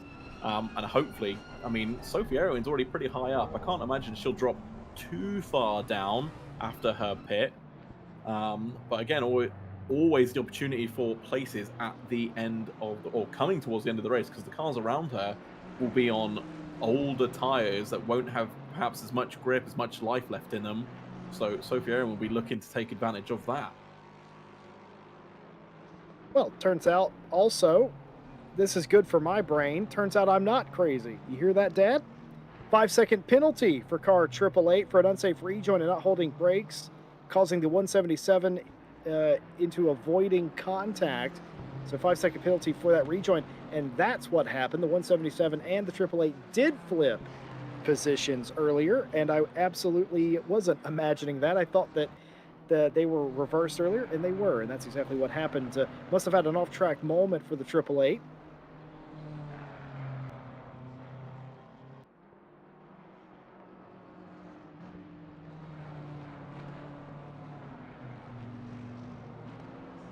Sarah O'Brien continuing to lead in their class, and a broadcaster is going to try and find exactly what happened there because there wasn't any contact. So we're going to try and find that particular incident to bring it to you. Nate, while we have this moment, let's talk about hashtag thigh highs for Nate. Um, you are officially protesting that last week's lap one was clean. Is that correct? That is correct. I've lodged an official protest with everyone that has ears, and I'll have it known that it was not clean. All right. Well, in that case, in your opinion, the hashtag thigh highs for Nate campaign has not been fulfilled yet. Correct. And I'm adamant. I will stand by this. Follow-up question: Is it particularly difficult to live with you because I feel like you have an unreasonably high standard? Me? Is that a question for me? I believe it was more of a statement, actually. But moving on, so you respect the footage more than the stewards. I get what you're saying, Sarah Johnson. This is what happened. This is what we saw. What I saw earlier. I knew the 888 was in front of the 170. Oh my Oh wow! goodness! Could we see that again? Oh, see that Oh, curve okay. is lethal.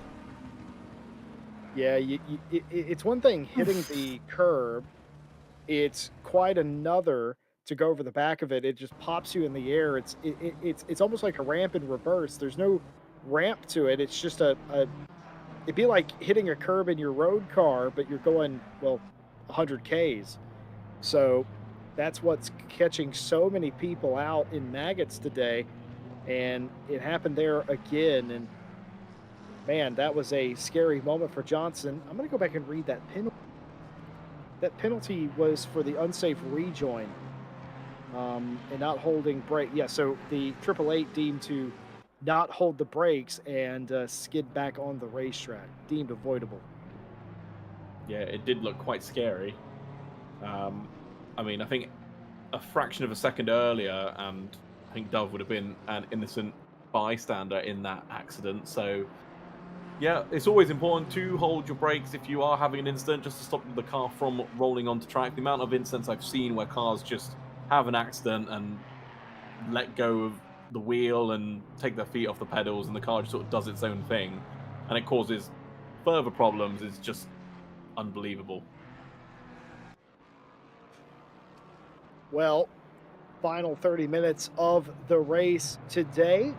Um, and quite strangely, normally when we have longer races, there's actually more points on on deck, and I don't think that's the case for this. I think it's consistent points throughout the season, and the two 90-minute races are meant to mark the midway point and the end. But as far as more points, nothing additional here. So still the 1 point for qualifying on the pole in your class, the 1 point for fastest lap in your class, and obviously whatever points you get. I think it's was it 36 or 30 something points for a win. We'll go over that a little bit later on in the season. But here is the leading silver car and our subject for the moment, wondering when Sophie will bring the leading 714 Bentley down pit lane. They've been out there for an hour. The Bentley, one of the biggest fuel tanks in ACC, Nate. Oh, see, that's news to me. I was unaware of that fact, but every day's a learning day, Jesse. So maybe for future endurance events, I may consider the Bentley for its large fuel tank. Yeah, I learned a couple things today that you can turn your engine off at full chat, which I just didn't think was even possible. And I learned that if you go 88 miles an hour, you get disqualified. When you turn your engine off at full chat, it's miserable because the engine just makes this horrific groaning noise. It's just sort of falls flat, and you just Is like, that true? yeah. So if you turn it off, it just sort of, well, because there's no fuel being chucked into the, well, there I suppose there is fuel, but there's no like throttle. It just sort of groans out. It just sort of goes, "Nah." You know, like when a record slows down and it just sort of becomes long and drawn out. Imagine that, but it's actually just your engine dying behind you. Sounds a bit like me when I try to do maths, though you don't hear that bit. And this is the answer to the question. Sophie Erwin will pit exactly with 27 minutes left in the race. Keep in mind the 90-minute race differs. They have to take tires. Nobody will be complaining about that, I can assure you. But fuel is up to them. They have to take at least 1 liter, but everybody here will have to take more than 1 liter due to the distance. So I'm curious to see. I'm just trying to work out where Sophie will come out onto the track. I got a feeling she might be just behind the 177, which would put her in a really good place because she's on fresh tires. Or I may have completely got this wrong. One way or another, of course, we're always reading chat. You guys entertain us as much as we entertain you. Probably more so, to be completely honest with you. But Michael Redford has an interesting anecdote. We had a guy who managed to shift from fifth down to first in Bloescheman at Spa at 170 kph. That's different. April Carlsvard is going to experience a moment here as well. See what happened here. Is it just the back end doing a swap? Or almost caught it, snapped the other way, and luckily plenty of kitty litter out there to stop her hitting the wall. Yep, luckily they were able to have all that runoff room there. That snap is absolutely lethal. I'm surprised. We've seen a lot of maggots issues today. I'm surprised that we haven't seen more of that, especially when you're driving at the limit like everyone would be in a race like this.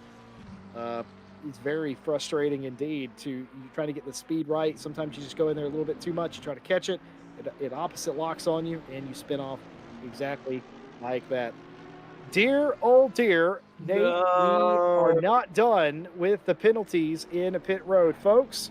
I don't have anything from the head stewarding department, which can only mean Sophie Erwin sped in pit lane. Oh, Sophie, you melon. You had it all going so well. Oh, what a shame. But rules are rules. If you break them, you'll be penalized. And obviously, here we had probably like our fifth or sixth one this race, but not going quick enough to get disqualified. So that is a bonus.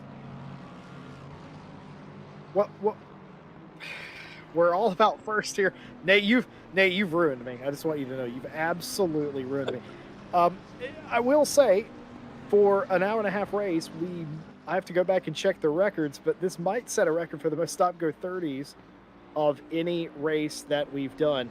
Unfortunately for Sophie Erwin, they will not be pleased to have set a record here today, and they will come down and lose several positions. They will most likely end up off of the podium. This driver, Sarah Johnson in the 888, who had a penalty, or still does have a penalty of their own, will come through and take the lead in the silver class. Alice Horton, the Speed Kitty Motorsport Bentley, will come through and take second place in that class. And how far back is the 69? Oh, it might be close.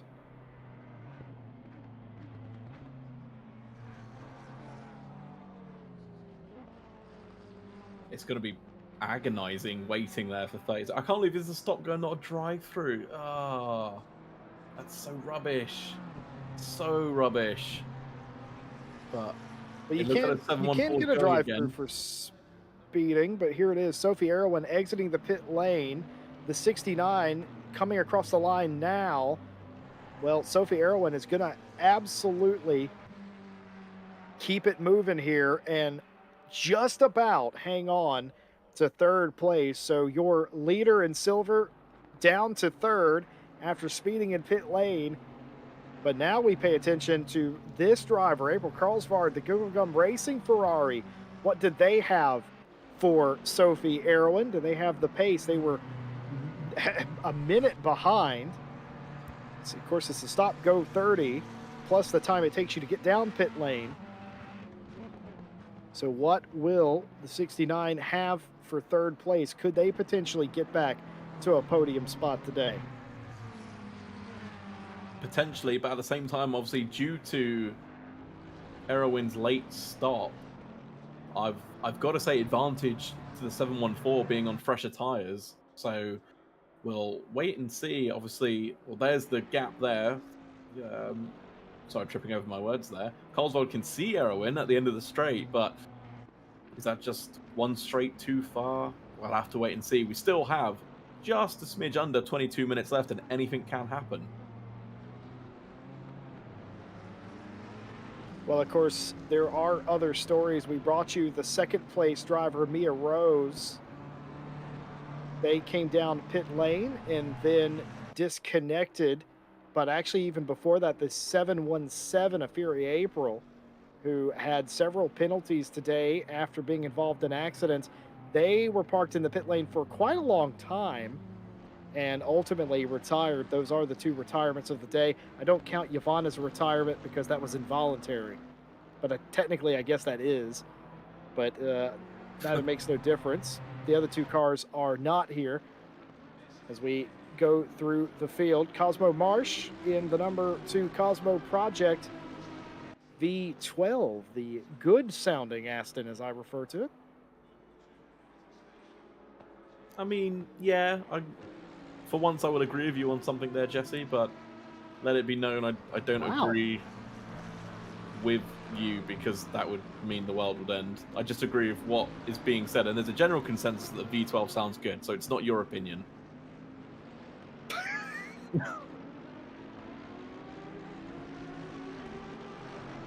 I'm gonna argue it is, but it's also a popular one at that, Nate, is what I'm gonna argue on that one. I have a lot of things to say to you, but none of them the partners would appreciate. Cosmo Marsh trying to get back up to the silver class, has Brock in front of them at the moment in the 99 AMG. Brock's had a difficult go of it in some aspects today and has found themselves 10 seconds adrift of the AM lead. But the way things have gone today, who knows? Sarah O'Brien with a 10-second lead. That's not entirely safe. Has to keep the foot to the floor in the 96 Bentley, but for the time being, Cosmo Marsh trying to work their way into 12th place. Yeah, it's looking good. I think, well, O'Brien definitely seems a bit out of reach now. O'Brien has showed fantastic pace here today in that Bentley.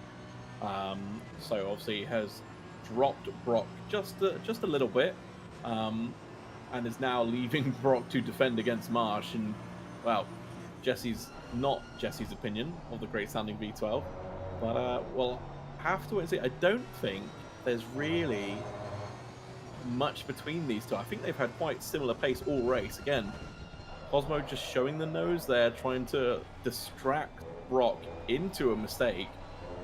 But I think Brock's seen it all before, is maybe a little bit wise to that now. Consider Marsh here. Marsh doesn't want to impact Brock's race.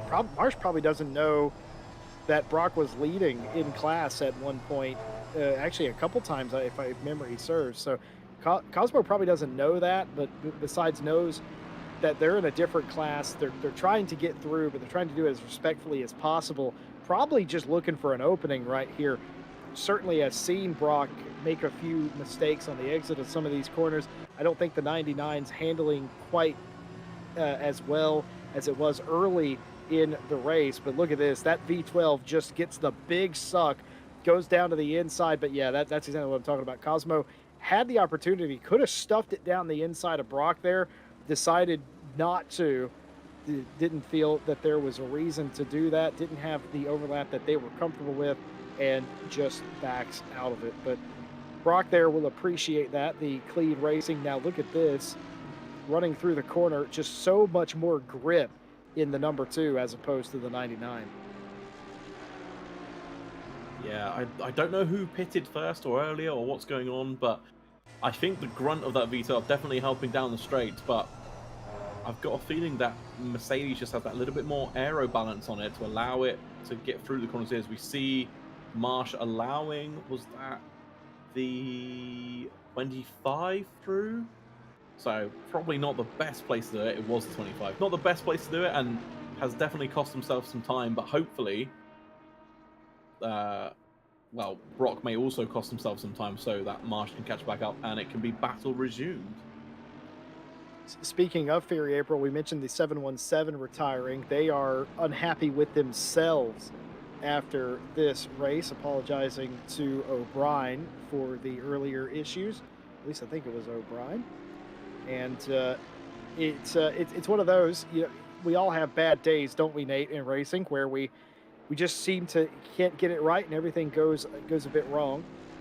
But most important thing is that you don't let that wear on you too much. You got to race next week and got to get your mind right for that. But I'm sure Sarah O'Brien will appreciate, especially considering they got back to the lead. I'm sure O'Brien can appreciate the apology, considering it hasn't gone too bad for them after that.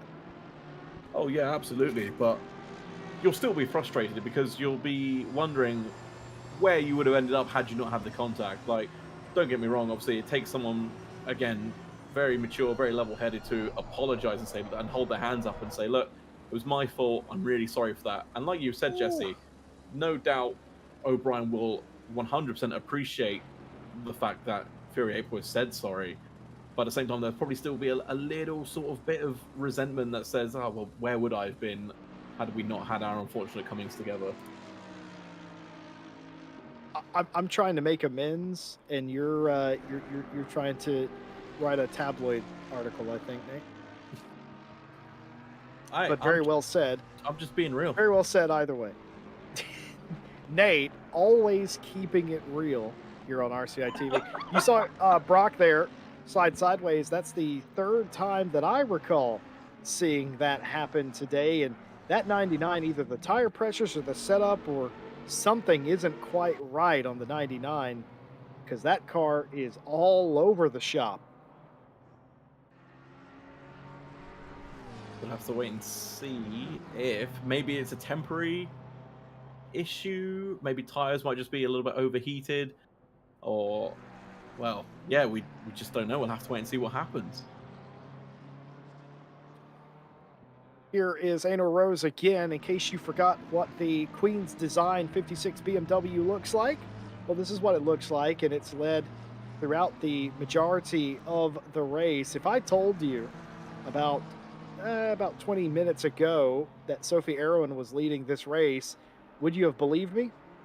It's been that kind of race for a lot of drivers. If you're wondering where Mia Rose is, they mysteriously retired after coming to pit lane somewhere near the middle of the race.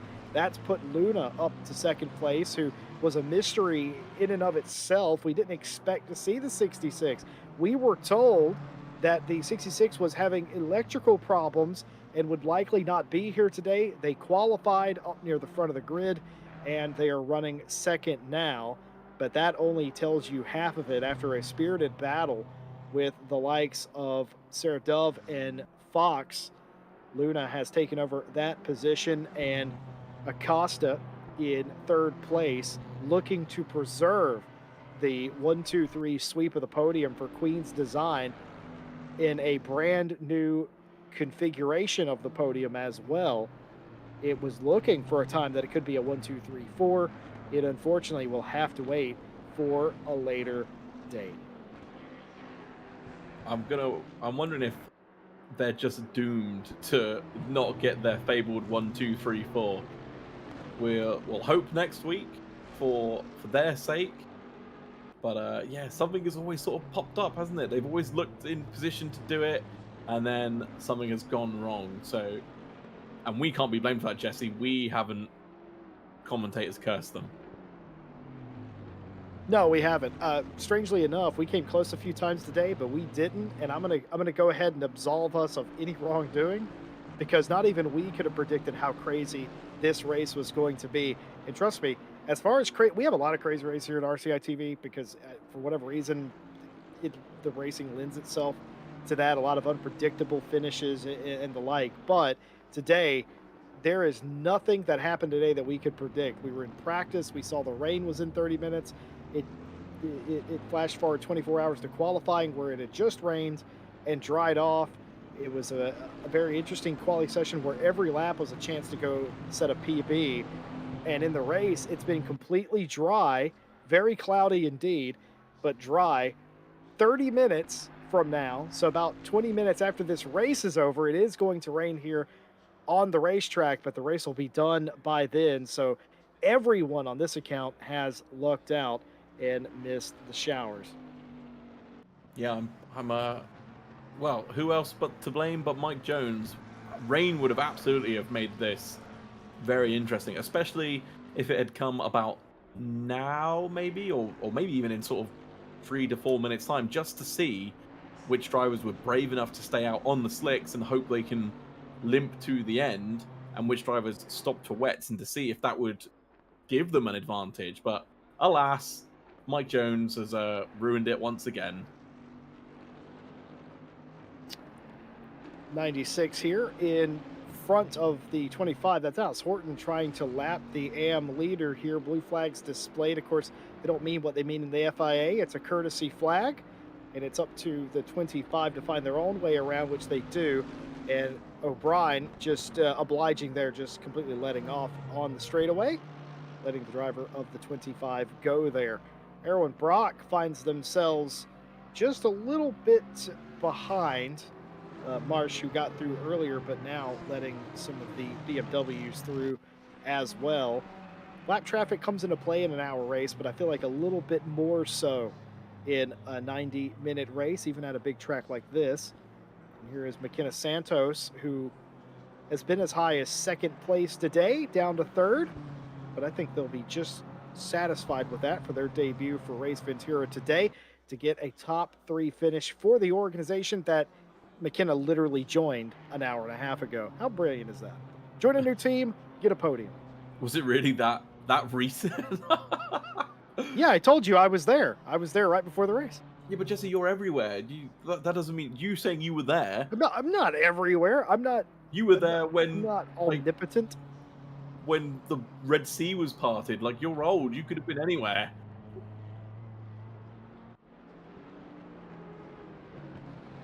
We'd like to thank all of you for joining us here today, and we hope that you've enjoyed the race as much as we have. And it's unfortunate that Nate won't be back next week. If you would like to present your application, we just come join the Discord, get involved with sim racing. Of course, we have the brand new Asia Masters Cup coming up. Signups for that are live right now on our website. You can find our website in the description and on the Discord as well. And while you're on the Discord, you can apply for Nate's job. I'm not going anywhere. You can't get rid of me, Jesse. You'd miss me too much. Well, Nate, when you're right, you're right. Cosmo Marsh continuing their march up to their own class. 5.5 seconds in front of Marsh is the AM leader O'Brien. And it is almost a point of pride, of course, to clear the class that you should be quicker than, according to qualifying. So Cosmo trying to do just that in the late stages. Has one of the better handling cars at this stage in the race, I might add. Don't know what they did to the Cosmo Project Aston Martin, but it looks like it's handling pretty well. Yeah, it looks like Cosmo's got it pretty dialed in. Just seems to be able to sort of place it wherever it needs to go, and it looks comfortable riding the curb. So, I mean, this is where we're praising the setup, Jesse, and it's probably just default aggressive or something ridiculous like that. Everybody in chat making fun of me, both in my personal chat that you can't see on stream and the one on the stream. Thank you guys. I know where my real friends are. You're not getting Christmas cards this year. Aina Rose, 8 minutes away from a third consecutive impressive victory. And if Rose can pull this off, we have to start thinking about the thing that's never happened, and that is one driver winning every single round of a championship. I think it has happened in like a mini series that we did, but never in a full-blown championship like Diamond Drive or Night Hour, the Friday champ. You get the point. It's never happened. But 3 out of 3 to start the season, 3 left to go, halfway there. Adol Rose could potentially be the first to do it.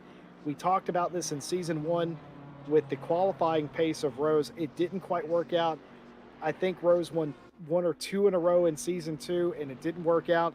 Today, bettering that mark, it's looking like 3 in a row for the driver of the 56 BMW. And now, Nate, we have to ask ourselves, is it possible? See, I refuse to answer this, because last time we had this exact discussion, everything went to pieces. So no, I refuse. I'm quietly optimistic, I'll say that much. Yeah, it's so hard to do it too. Like it's hard to win a race. Don't discredit because the Roses and Queen's Design shows up and they're so fast. Don't discredit the work. They put in a lot of work. To get to this point. They're an incredibly talented team. On top of all of that, but it's not that simple. Anybody who's ever done racing on any level knows how hard it is to win a race. They're very few and far in between. They're very precious, and no matter what rung of talent you're on, it's a feat to get it done. To win multiple in a row is crazy. To win an entire championship, it's nigh on impossible to get done. It's hard to think that it's going to be clean sailing throughout this championship for the final 3. But the difference between a good driver and a great driver is responding to adversity. And I feel like that's something that Anor does really well and has done. Keep in mind, they may have won all the races this season, but it hasn't been as simple as just leading every single lap. Sarah Johnson will not win this race in silver. Nate, once again, ACC assigned penalty. See, the final few minutes, and, well, it completely isn't over yet. But as we see, so Sarah Johnson going to come in now and clear that drive-through. Where is Horton on the track? Oh, so Horton was only 6 seconds behind, so absolutely going to fly past here and take the silver class lead. So now, with, well, 5.5 minutes left, Jesse, it's looking like the silver win has sort of fallen into Horton's lap. Well, earlier I made a sly mention of basically if it can happen to this driver, Sophie Erwin, it can happen to anybody. and you just can't give up. You got to stay hungry out there to get positions. And now, look what's happening here. Back in the hunt is the 714. Could they get second place? I just think it's a little bit too much of an ask for Johnson to catch Horton. And Alice Horton, the Speed Kitty Motorsports Bentley, might end up with a dub today after everything. Can you imagine the race that Alice Horton's had? I mean, you can because you've watched it live here. But the point is, Alice Horton, just incredible stuff. What a story this could be. That all being said, though, everybody else around them has had their issues. If I'm Alice Horton, I'm staying within the track limits right about now. I'm going a little bit slow. I've got a 20-second lead. I'm kicking the engine map down. I'm cooling the tires off a little bit. I'm doing everything to try and avoid making a mistake of my own at this point. I'm a little superstitious right now, Nate. Yeah, no, I think I'd have to agree with you with, well, I was about to say 5 minutes left, but apparently a minute has flown by, or 2 minutes have flown by. Yeah, now's the time where you do just sort of take your foot off the gas a little bit, just roll into corners a little bit easier, don't take any risks, and you can just roll it home for a nice, comfortable silver class win. Chat is talking about what happened to the Triple Eight. Of course, let's explain. We never fully explained that drive-through was not a steward penalty. That was an ACC penalty for track limits. You get 3 warnings, and on the 4th time going outside the track limits, you get a drive-through, and that's what happened to Johnson's Triple Eight Bentley. And they may have been pushing to try and eke out that gap to make sure that they were safe, and just went a little bit too far. Now, all Erwin has to do is get within 5 seconds to take second place in silver back.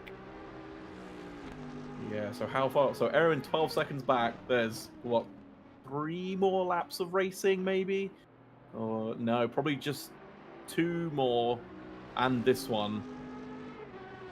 So, well, 12 seconds in 2 and a bit laps. Can it be done, Jesse? Well, it could be. It could be if the Triple Eight of Johnson Apologies, is it's not 12 seconds, is it? Because of the 5-second penalty applied to the Triple Eight. So it's only, what, 8 seconds? Yeah, it's somewhere in there. But again, it's if Johnson's being careful, or if anything would happen at all, maybe contact with a car lapping them or a car they're lapping, they're in the middle of the field, anything's possible. Or just running off the track, hooking the curb and maggots, which we haven't seen in quite some time since things have calmed down. Anything like that, and 12 seconds is nothing. It's a huge mountain when you're trying to chase somebody down, but when you make a mistake, 12 seconds is a blink of an eye. So it's not over until it's over. Just look at this driver, Sarah O'Brien. Think about them. They were 4th in class early in this race after being spun, drove all the way back up to the lead, and has since then put distance between themselves and the rest of their class. You just never know what's going to happen in a race like this. And just small recap, we lost our 2nd place driver in pro. There has been no consensus of who was the dominant car, and I don't think anybody has been dominant in silver today. They've basically traded that lead back and forth amongst themselves all race long, and we've had, I think, 2 or 3 different leaders in AM as well today. It's been a really competitive race. It has been a really competitive race. It's been fantastic for us to watch and to commentate on. I'm sure everyone watching along with us has enjoyed themselves as well. And yeah, there's never been a dull moment. Obviously, in some races we get a bit of a lull, and cars are so spread out that nobody's really fighting anyone. But it's taken quite a while for the cars to actually spread far enough away that they're not really fighting each other anymore. Obviously now we wait but well, Sophie Erwin is only 8 seconds behind Sophie Johnson. Sarah Johnson. Sophie Johnson, we've invented a new racing driver here today, folks. Ruby Acosta, by the way, sitting in 3rd place. If I'm not mistaken, is this Acosta's first podium, if they're able to pull this off? Because I think Acosta's been the odd driver out in the Queen's Design group, I think. unless I'm mistaken, but I'm pretty sure it's been the Roses and Luna. So this might be the first podium for Ruby Acosta as well. And what a relief that will be to the 40 bit or BMW, because at that point, no, look, nobody, even if you're one, two, three, four in a race, Nate, keep it real. You Oh, don't want to Jesse, be the fourth Jesse, the driver. Triple Eight's had an issue. The Triple Eight has had an issue, and Erwin is through. Sorry to cut you off there, Jesse, but it's well, what happened here? Oh, please don't.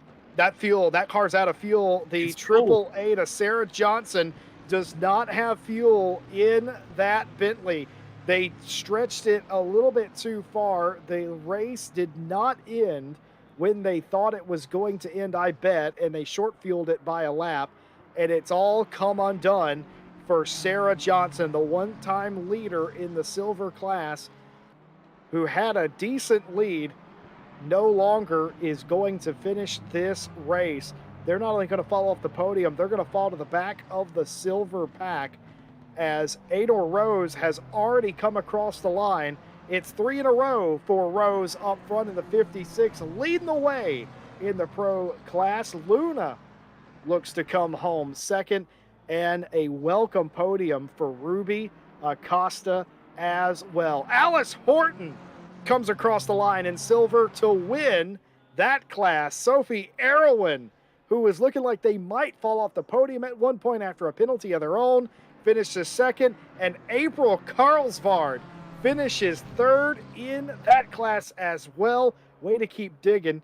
Johnson is stopped on the circuit, and I'm pretty sure that is going to promote Eisner to fourth place in that class. We'll see. But Yes. Sarah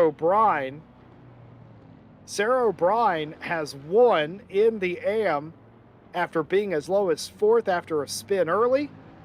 Brock second, and McKenna Santos doubles up 2 in a row podium finishes for the 22 in that car.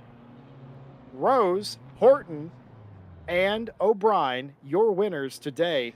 And what a crazy race. If we had bingo cards for this race, it would have been blown up. Yeah, I definitely don't think I would have got one. I definitely would have not put on my bingo card disqualified for pit lane speeding, that's for sure. Absolutely incredible scenes here. One car out of fuel. I was right, by the way. The 30 BMW was promoted up to fourth place. I was wondering if they were still on the same lap. They indeed were, the better part of a full lap down, but they were able to get that back. And that is really unfortunate for Sarah Johnson. I was actually really hoping somebody would push the Triple Eight to the line, which is not technically allowed, but in this case, I think nobody would particularly care too much. But I don't think that has happened here today. So rather unfortunate that that happened just from drop of the green flag to the checkered flag. Absolute drama unfolding here today. Once again, your pro podium: Rose Luna Acosta in silver, Horton Erwin Carlsvard, and an AM O'Brien, Brock, and Santos are your. Oh, it is happening! Look at it! It is happening! Teammates!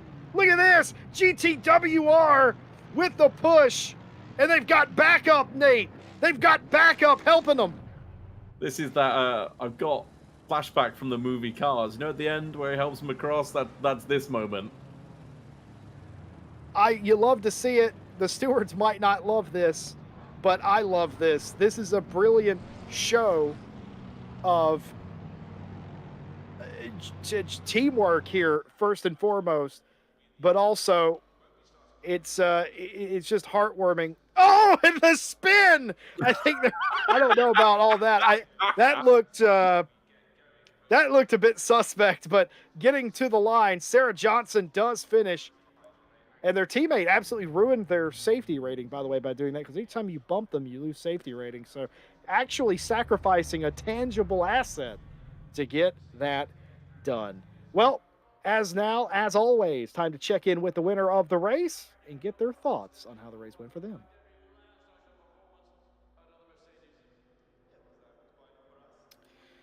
Well, Adel Rose joining us from the winners podium again. 3 in a row, Rose, making a bit of a habit of it this season. I guess so, yeah. This time mostly owing it to Mia being sick, so she had to stop during the race and wasn't her at her best in quali and when she was driving either. So yeah, kind of disappointed for her. Well, for you, it's the complete opposite. It was a very clean race, and it went to on the surface. Everything looked like it went to plan. Pretty much, yeah. Uh, just the usual. Being grumpy at mark markers for not holding the lines and etc. etc. The tires were pretty much gone by the end, so the rumors of the BMW being really bad on tires in the heat weren't wrong, I guess. Found out the hard way. So you were slip sliding around there a little bit then. Oh, at the end, yep. I was like second and a half to 2 seconds off the pace, depending on the lap. It was pretty horrible. Not gonna lie. Well, Well, Rose, you may not be aware of this, but the silver and the AM class was all over the place today. You stayed completely clear of all of that, but back and forth between them. You're talking about lapping cars, which obviously as pro you do quite a bit. Did you catch any of those battles out on the racetrack? Battles, no, but I had crew chief telling me there were yellows quite a few times. Yeah. Uh, I also noticed, especially at the beginning of the race, that there was quite a few penalties, and I even saw a disqualification at the bottom of the leaderboards. I'm quite curious to see what happened, actually. Yeah, that was speeding in pit lane. That wasn't Ooh, stewards. That was massive oh speeding in pit no. lane. I've never heard of anything quite like that before, but it did happen today. Beyond winning today, Rose, we got to talk about it. You've went 3 for 3. There's 3 races left to go. You got to be feeling good about your chances for the championship, of course. It's also kind of bittersweet that a win at this point for you, because there's a drop round, is taken away. But that just shows how dominant you've been. Can you keep it up, though, for 3 more races? Well, like you said, there is a drop round, so might be Mia gets the better of me next. So this race won't count for her. Oh, I'd rather not jinx myself at this point. Stuff can happen still. Got to be proud of your team as well. Queen's Design 1, 2, 3 again. Every week Very there's one much. car that seems to have like something going on, but it's still you're so strong. You're able to completely take over the pro podium. That has to be heartwarming. Uh, Especially this week because Ruby gets her first podium. So in front of the other pro class cars. So it's not even uh like one of us had a bad race and dropped or something. She got there on merit, and I'm really really proud of her, and Kaine too. Speaking of, Kaine got lucky because she wasn't supposed to be able to race, but because the energy company was coming to her house to change the energy meters. But I think pretty much everybody knows how that go. The energy company tells you they're gonna pass one day, then they call you wait for them pretty much the entire day. Then at the end, at like 6 p.m., you receive a call. We'll come back in 2 weeks because we couldn't today. I have to ask her, Well, but I think that's what happened. Well, Rose, congratulations on another brilliant win. We look forward to see if you can keep that up in 1 week's time. But for right now, another Thank you. fantastic win. Celebrate with your team. Speaking of your team, we got Ruby Acosta with us here. Ruby, congratulations, your very first podium in RCI. You get it here today. What an excellent race you had. I don't even know if it was excellent, to be honest. The tires are absolutely howling for death. Um, I had the left front was completely shot. I had to really manage the gap, and Nicole Fox was just coming in at such a rate. It was insane, and I don't know how I did it. And this is only my third race in ACC competitively, and it's it's insane how I just got here. I feel really bad for Nicole and Sarah who they both had an accident. We were having a really good race, and I definitely would not have caught up to them or even got on the podium without that. But yeah, I mean, I shouldn't put myself down. I had a really great race. Otherwise, yeah. See, she said I shouldn't put myself down. That's character growing right there. Ah, yes. Well, Acosta, one more thing for you. I have to ask. You were not battling one car. You weren't battling two cars. You're battling three other cars, including your teammate early in that race. What was your mindset having to navigate not only not hitting your teammate, but trying to beat two other cars too? What was going through your mind? I just honestly try to get in my own sort of headspace. I just try to focus on myself. Say, okay, where am I? Where am I at? I try not to worry about getting too close or trying not to hit. I mean, it's in the end, it's all a race, and everybody is doing what they can for themselves, even if it's a team. But yeah, I mean, um, honestly, it was really hard to keep my cool. It was there was in the accident, I could have easily had my race ended there, but in the end, I think overall I was able to keep a cooler head and I was able to hang on to that third place. So I'm really proud of. I'm really happy to be on this team with Anora and Mia and Kaine. I'm really I really love to be here, and I really can't wait to see what comes next. Well, absolutely. We're proud of you too. That was a brilliant drive that you had there. A lot of decisions you had to make behind the wheel, and an excellent podium to end it off is the cherry on top. Congratulations, Ruby Acosta, your first podium in pro. Thank you. And of course, we're making a habit of this, but time to go to the Cosmo report. Cosmo, your race. Well, that was tough. I mean, it was always going to be a tough in a car that seems to have developed an appetite for front left tyres, like nothing else on El track. I mean, that Aston just eats them up. But it was a pretty tough qualifying, obviously, but I made my way through as I do, trying to keep myself out of trouble. Had a good fight with Arwen, actually, as well in the 99, which was great. She definitely made me work for the place that I got from her. And then it was about chasing and trying to catch up with Sarah O'Brien. And didn't quite catch up at the end. P12 overall, sixth in class. I mean, not best result in the world, but, it's part of the challenge of being in silver, I guess. You were flying up through the back half of the field. That V12, I said it during the race to Nate. That car just looked like it had more grip and a little bit more pace at the end than almost any other car. Any secrets that you can share with us in the V12? Pretty much decimate the front left when it starts to overheat, unbelievably. Yeah. For some reason, it heats up and then it overheats. And my strategy, really, I think, in that race, because I know the tires in this can do about 45 minutes. They can do about 45 minutes before they start the front, like the front left at least starts to fall off. So at the end of I made a stop at about 30 minutes, and I thought if I can just get these tires to last for another 15 to 20, like they don't have to be optimal. I can overheat them. I can really push them. As long as I can get to the next 20 minutes and take a fresh set, I'll be good until the end of the race. So, I pretty much abandoned all mechanical sympathy at that point, just went hell for leather.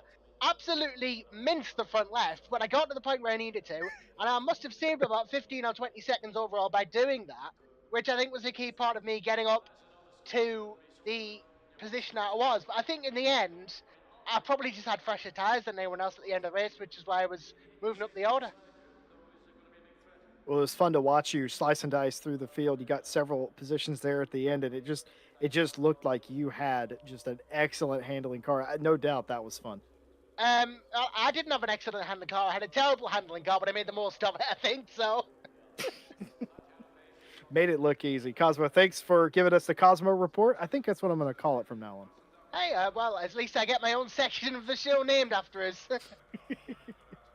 I'll Well, take of that and course, run. That's my victory in my eyes. there you go. Cosmo Marsh, ladies and gentlemen. And of course, the Speed Juice Fastest Lap of the Race Award, absolutely no surprise. Adel Rose with that as well. I had to get that in. We didn't talk about that at all during the race. Folks, if you like this racing, then we have a bunch of racing for you. Thursday's return with Tim Peck, myself, and Christian Stricker. Friday is going to be me and Mike Jones with Stewie. And no night out this weekend. Night out on a 2-week break. Monday, the finale of I think it's the Euro Masters Championship that they're doing there. That the Ryan and Ryan show with Stewie behind the cameras on that. Of course, the new championship, the Asia Masters Championship, has been announced. You can sign up now for that series. It's Asia manufacturers only at a variety of different tracks. And signups for that are open right now before the season has ended. And of course, so we'll be right back with you in 1 week's time, Nate, myself, and Jake Boswell, for round 4 of the Diamond Drive Cup. It's been very fascinating, the evolution. Race 1, very calm. Race 2, incredibly clean. Today, the exact opposite, drama filled, and a lot to talk about in the weeks to come. Folks, we appreciate you being with us. Like, subscribe, hit the bell for more GT racing action. And moreover, join Discord, sign up on the website, get involved with racing. We would love to have you. And a big thank you to our partners, Race Department, your source of sim racing news, AK Informatica, for providing our server solutions, Driver61 and Driver61.com. You can get 25% off your driver coaching by going to driver61.com and using our discount code. Driver coaching can make you a better and faster racing driver. Fanatec, fanatec.com, the authority on direct drive sim racing hardware these days. You can use our affiliate link in Discord. It can help us with things like server costs when you do, and it doesn't cost you anything. Simracing.gp, if you're tired of the pub racing scene, sign up to simracing.gp, join a community. Joining is completely free to get started.